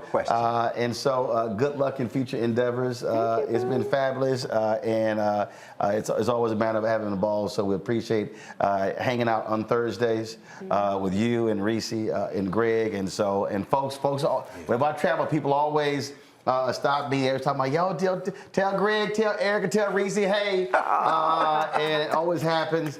And of course, Erica can also thank this show for going down in history because she is forever a meme because... That's facts. Wait, you got it?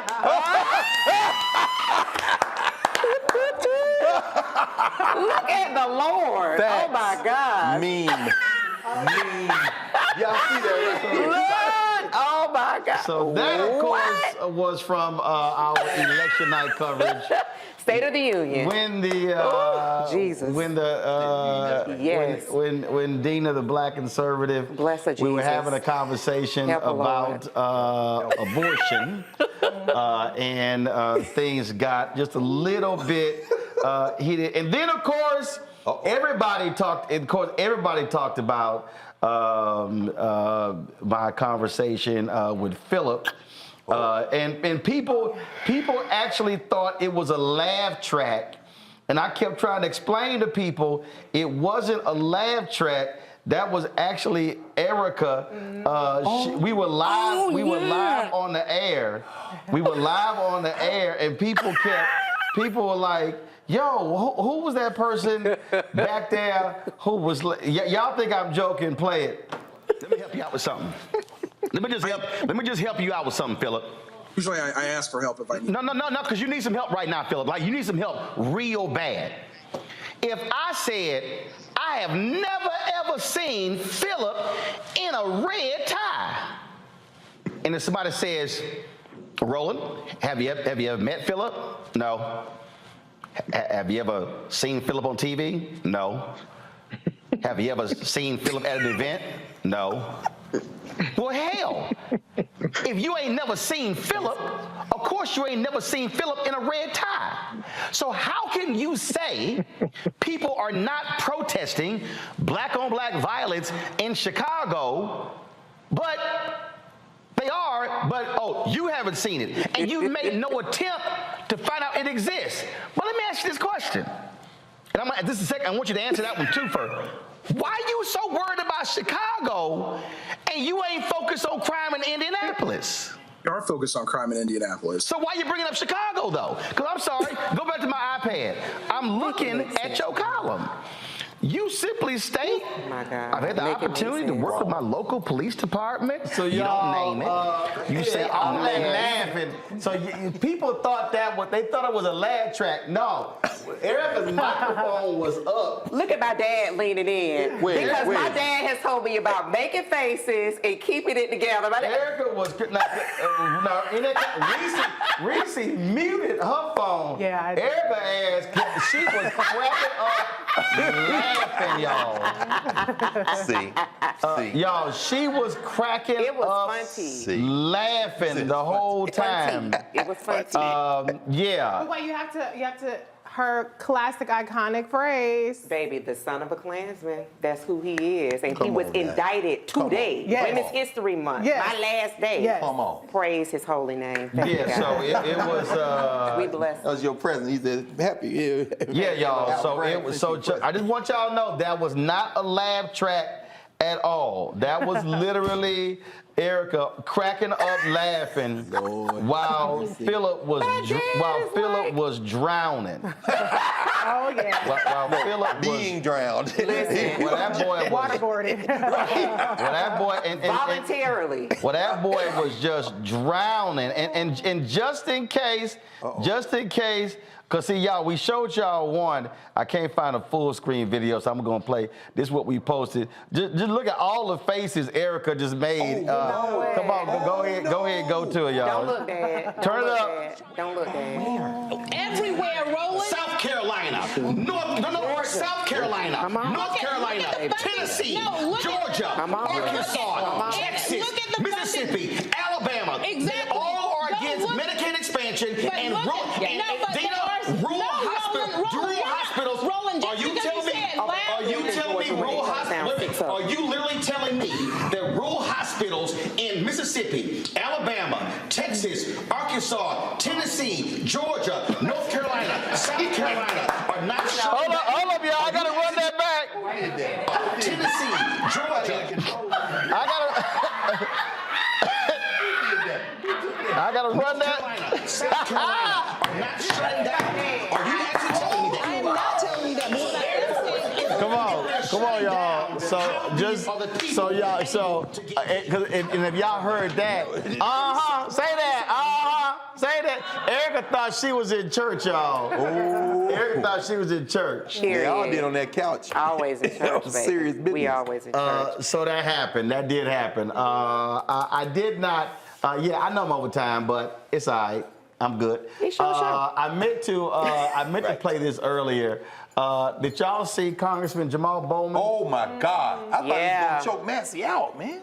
So y'all saw the congressman was letting the Republicans know y'all acting a fool over the shootings and stuff, and he decided to go ham. I want y'all to look at Steny Hoyer trying to calm Jamaal down. Then finally he was like, "Nah, I'm just gonna get and leave this Negro alone." I'm too old. Y'all roll the video. Roll the video. Catch the straight up in this. And they go to the Senate, ask the same questions. They're cowards. They're all cowards. They won't do anything to save the lives of our children at all.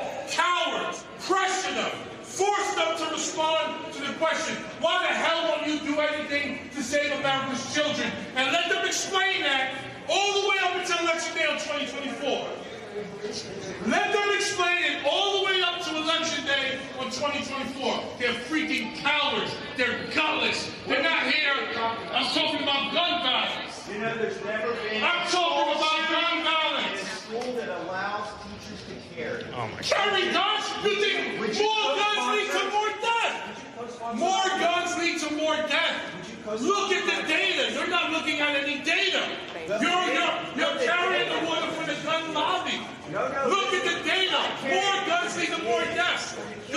States that have open carry laws have more deaths. States that have open carry laws have more deaths. Are you listening to what I'm saying? Calm down. Children are dying. 9-year-old children. The solution is not arming teachers. Have you ever worked in a school? Have you ever worked in a school? Have you ever worked in a school? Have you ever worked in a school? It's a yes or no question. Have you ever worked in a school? You will not answer my question. Don't stop and talk. Yeah, and that thing just continued. That's the kind of heat we need. Period. And I like how he said, I was screaming before you came. I'm going to put the motherfucker hater. But that was the energy he was giving off. He was giving off like, don't come over here checking me about my tone with kids dying. You know what I'm saying? It's the Republicans. They act the ass, because we saw how they acted during the McCarthy confirmation, not confirmation situation. That's right. And they were showing their whole ass the whole time, but they like to talk about decorum when they're trying to mute Democrats and they're trying to mute conversations about things that they are complicit on. And so I like the energy. I want everybody to have that energy, but the bottom line is the people we need to have that energy are the non-voters, because the Republicans have put their flag in the sand. Abbott just mollywopped Beto in the mass shooting capital. That's right. Kemp, DeSantis, mollywopped their, okay, maybe not mollywopped. 75% of young voters in Texas did not vote. Exactly. So the people we need to have that energy are the people that are sitting at home on their ass refusing to vote. Well, I ain't got no reason to vote. Both of these parties are the same. Okay, so when these kids keep dying, that's on you. That's my God. Greg? Nah, you saw that. We taped a segment of the Black Table today. Monifa Bandele, who was out of Brooklyn, works with Moms Rising. She was talking about Jamaal Bowman. So I asked her, I said, you know Jamaal? I said, oh yeah, I know Jamaal. He's an educator. He has opened schools. And he was one of the first people to sign on to the work they're doing around maternal health. Black women are dying in this country. It's just ridiculous. And so the man has had enough. I said, did you see the thing? She said, oh yeah, I saw it. That's him. That's New York right there. And Thomas Massie, who built his own house, takes pictures with all these guns and stuff in Kentucky. That's great, baby. We stand in the hall now. You want to dance? Jamaal Bowman back there, he was in his face. I'm glad everybody was there with the recording, right? Because this is a black man who's had enough. And these are white children. I'm from Nashville. Now, there was a black man that died. He was the custodian. Yeah. This brother just trying to go to work. Nobody went home. And before I let Erica with the last word, I just want y'all to understand how crazy these Republicans are. That was Representative Jamaal Bowman. This happened in a committee hearing with Congresswoman Stacey Plaskett. Oh, Stacey Plaskett. Y'all watch this.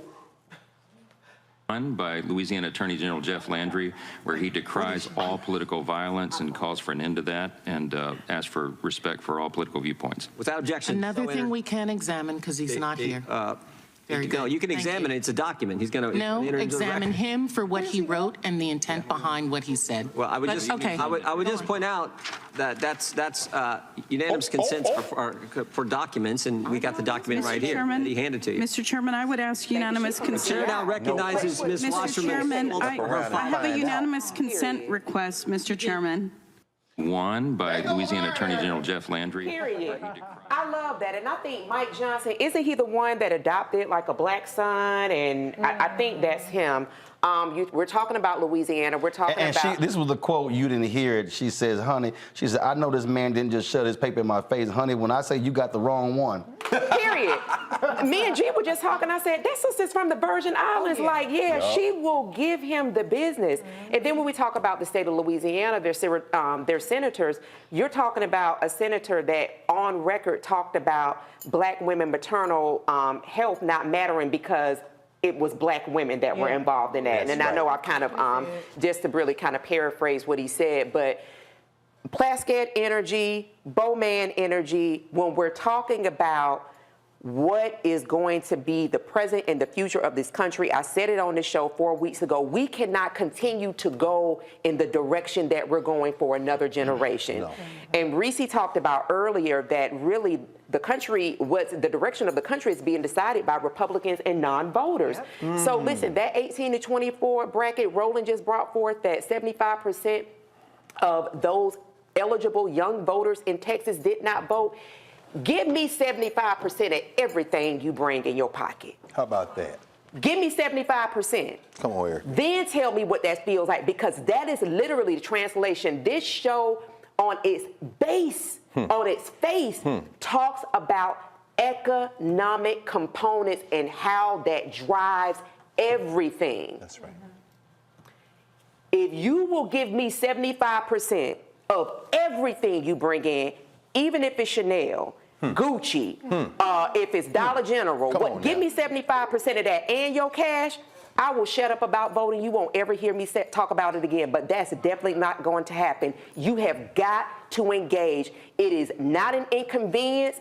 Being where people who have died via Harriet Tubman have been hundreds of years ago, I guarantee you that's an inconvenience. How about that? All right, Erica, final word on the show. We appreciate it. Look forward to when you come on back with your matching lipstick and your outfit.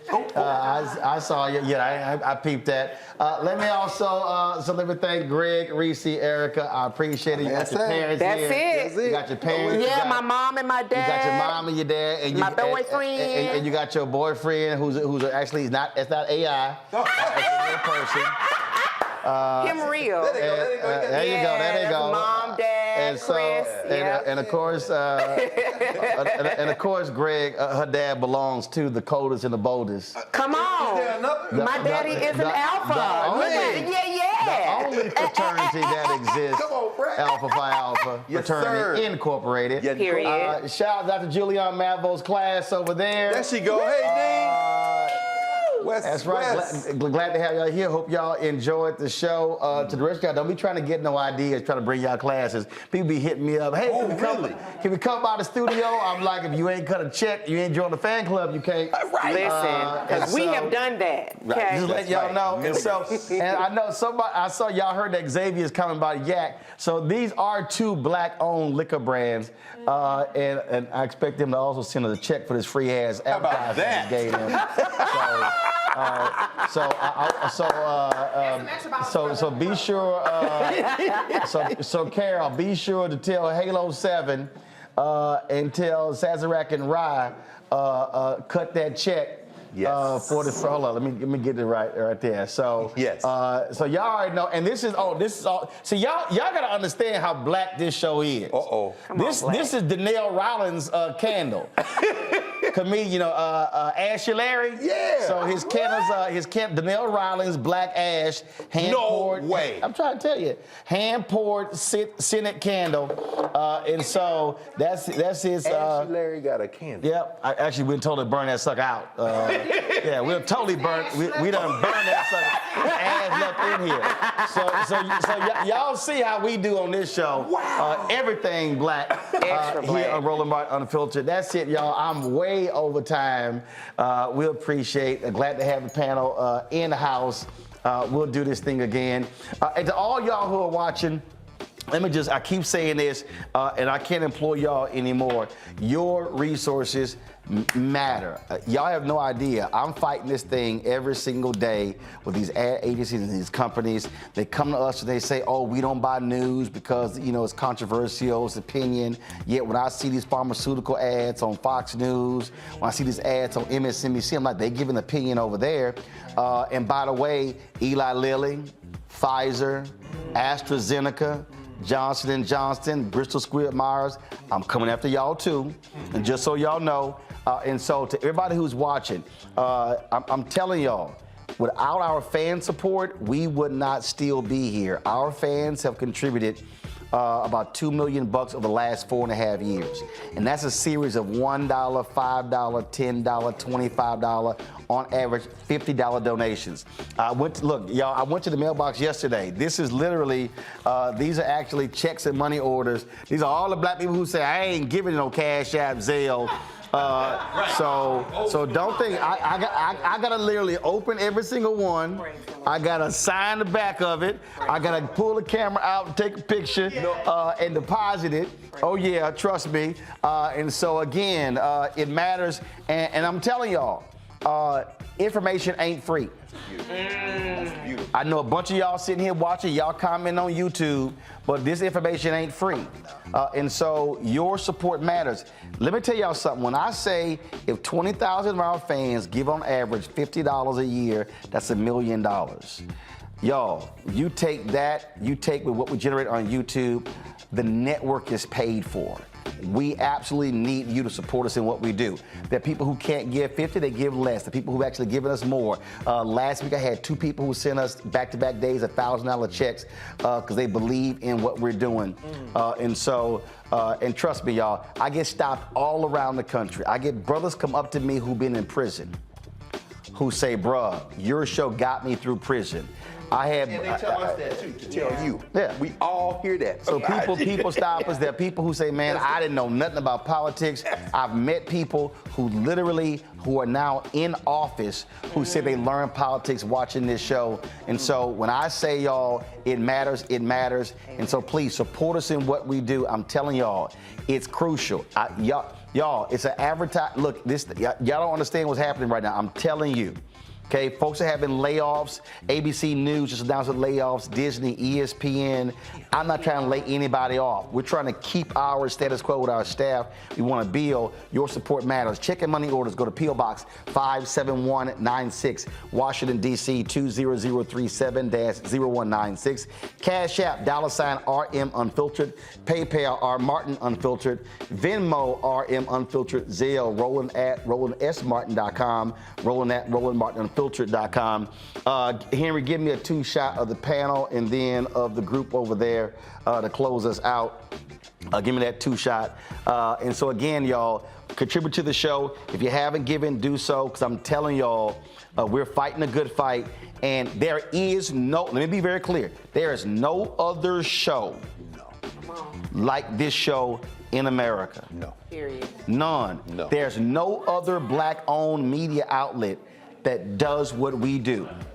No other show. We are 2 hours every night. Roger Muhammad is 2 hours every day. That's right. We've got Greg's show. We've got Deborah Owens' show. We got Jackie Hood Martin's show. We got Stephanie Humphrey's show. We got 3 shows in development.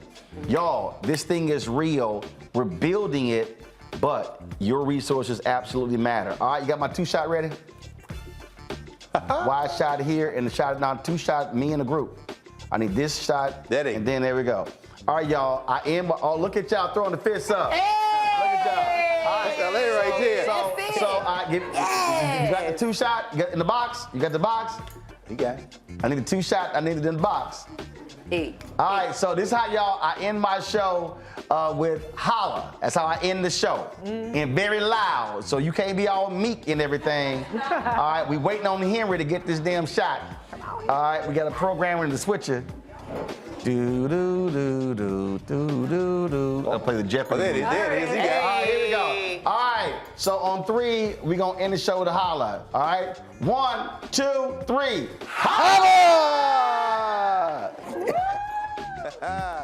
Wow, that was beautiful.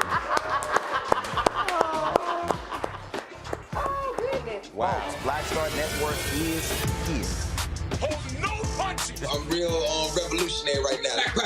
Support this man, Black Media. He makes sure that our stories are told. Thank you for being the voice of Black America, Roland. Stay black. I love y'all. All momentum we have now, we have to keep this going. The video looks phenomenal. See, there's a difference between Black Star Network and Black-owned media and something like CNN. You can't be Black-owned media and be scared. It's time to be smart. Bring your eyeballs home. You dig? Pull up a chair. Take your seat. The Black Tape with me, Dr. Greg Carr, here on the Black Star Network. Every week, we'll take a deeper dive into the world we're living in. Join the conversation only on the Black Star Network. Hi, I'm Dr. Jackie Hood Martin, and I have a question for you. Ever feel as if your life is teetering and the weight and pressure of the world is consistently on your shoulders? Well, let me tell you, living a balanced life isn't easy. Join me each Tuesday on Black Star Network for A Balanced Life with Dr. Jackie. We're all impacted by the culture, whether we know it or not. From politics to music and entertainment, it's a huge part of our lives, and we're going to talk about it every day right here on The Culture with me, Faraji Muhammad, only on the Black Star Network. I'm Deborah Owens, America's Wealth Coach, and my new show, Get Wealthy, focuses on the things that your financial advisor and bank isn't telling you, but you absolutely need to know. So watch Get Wealthy on the Black Star Network.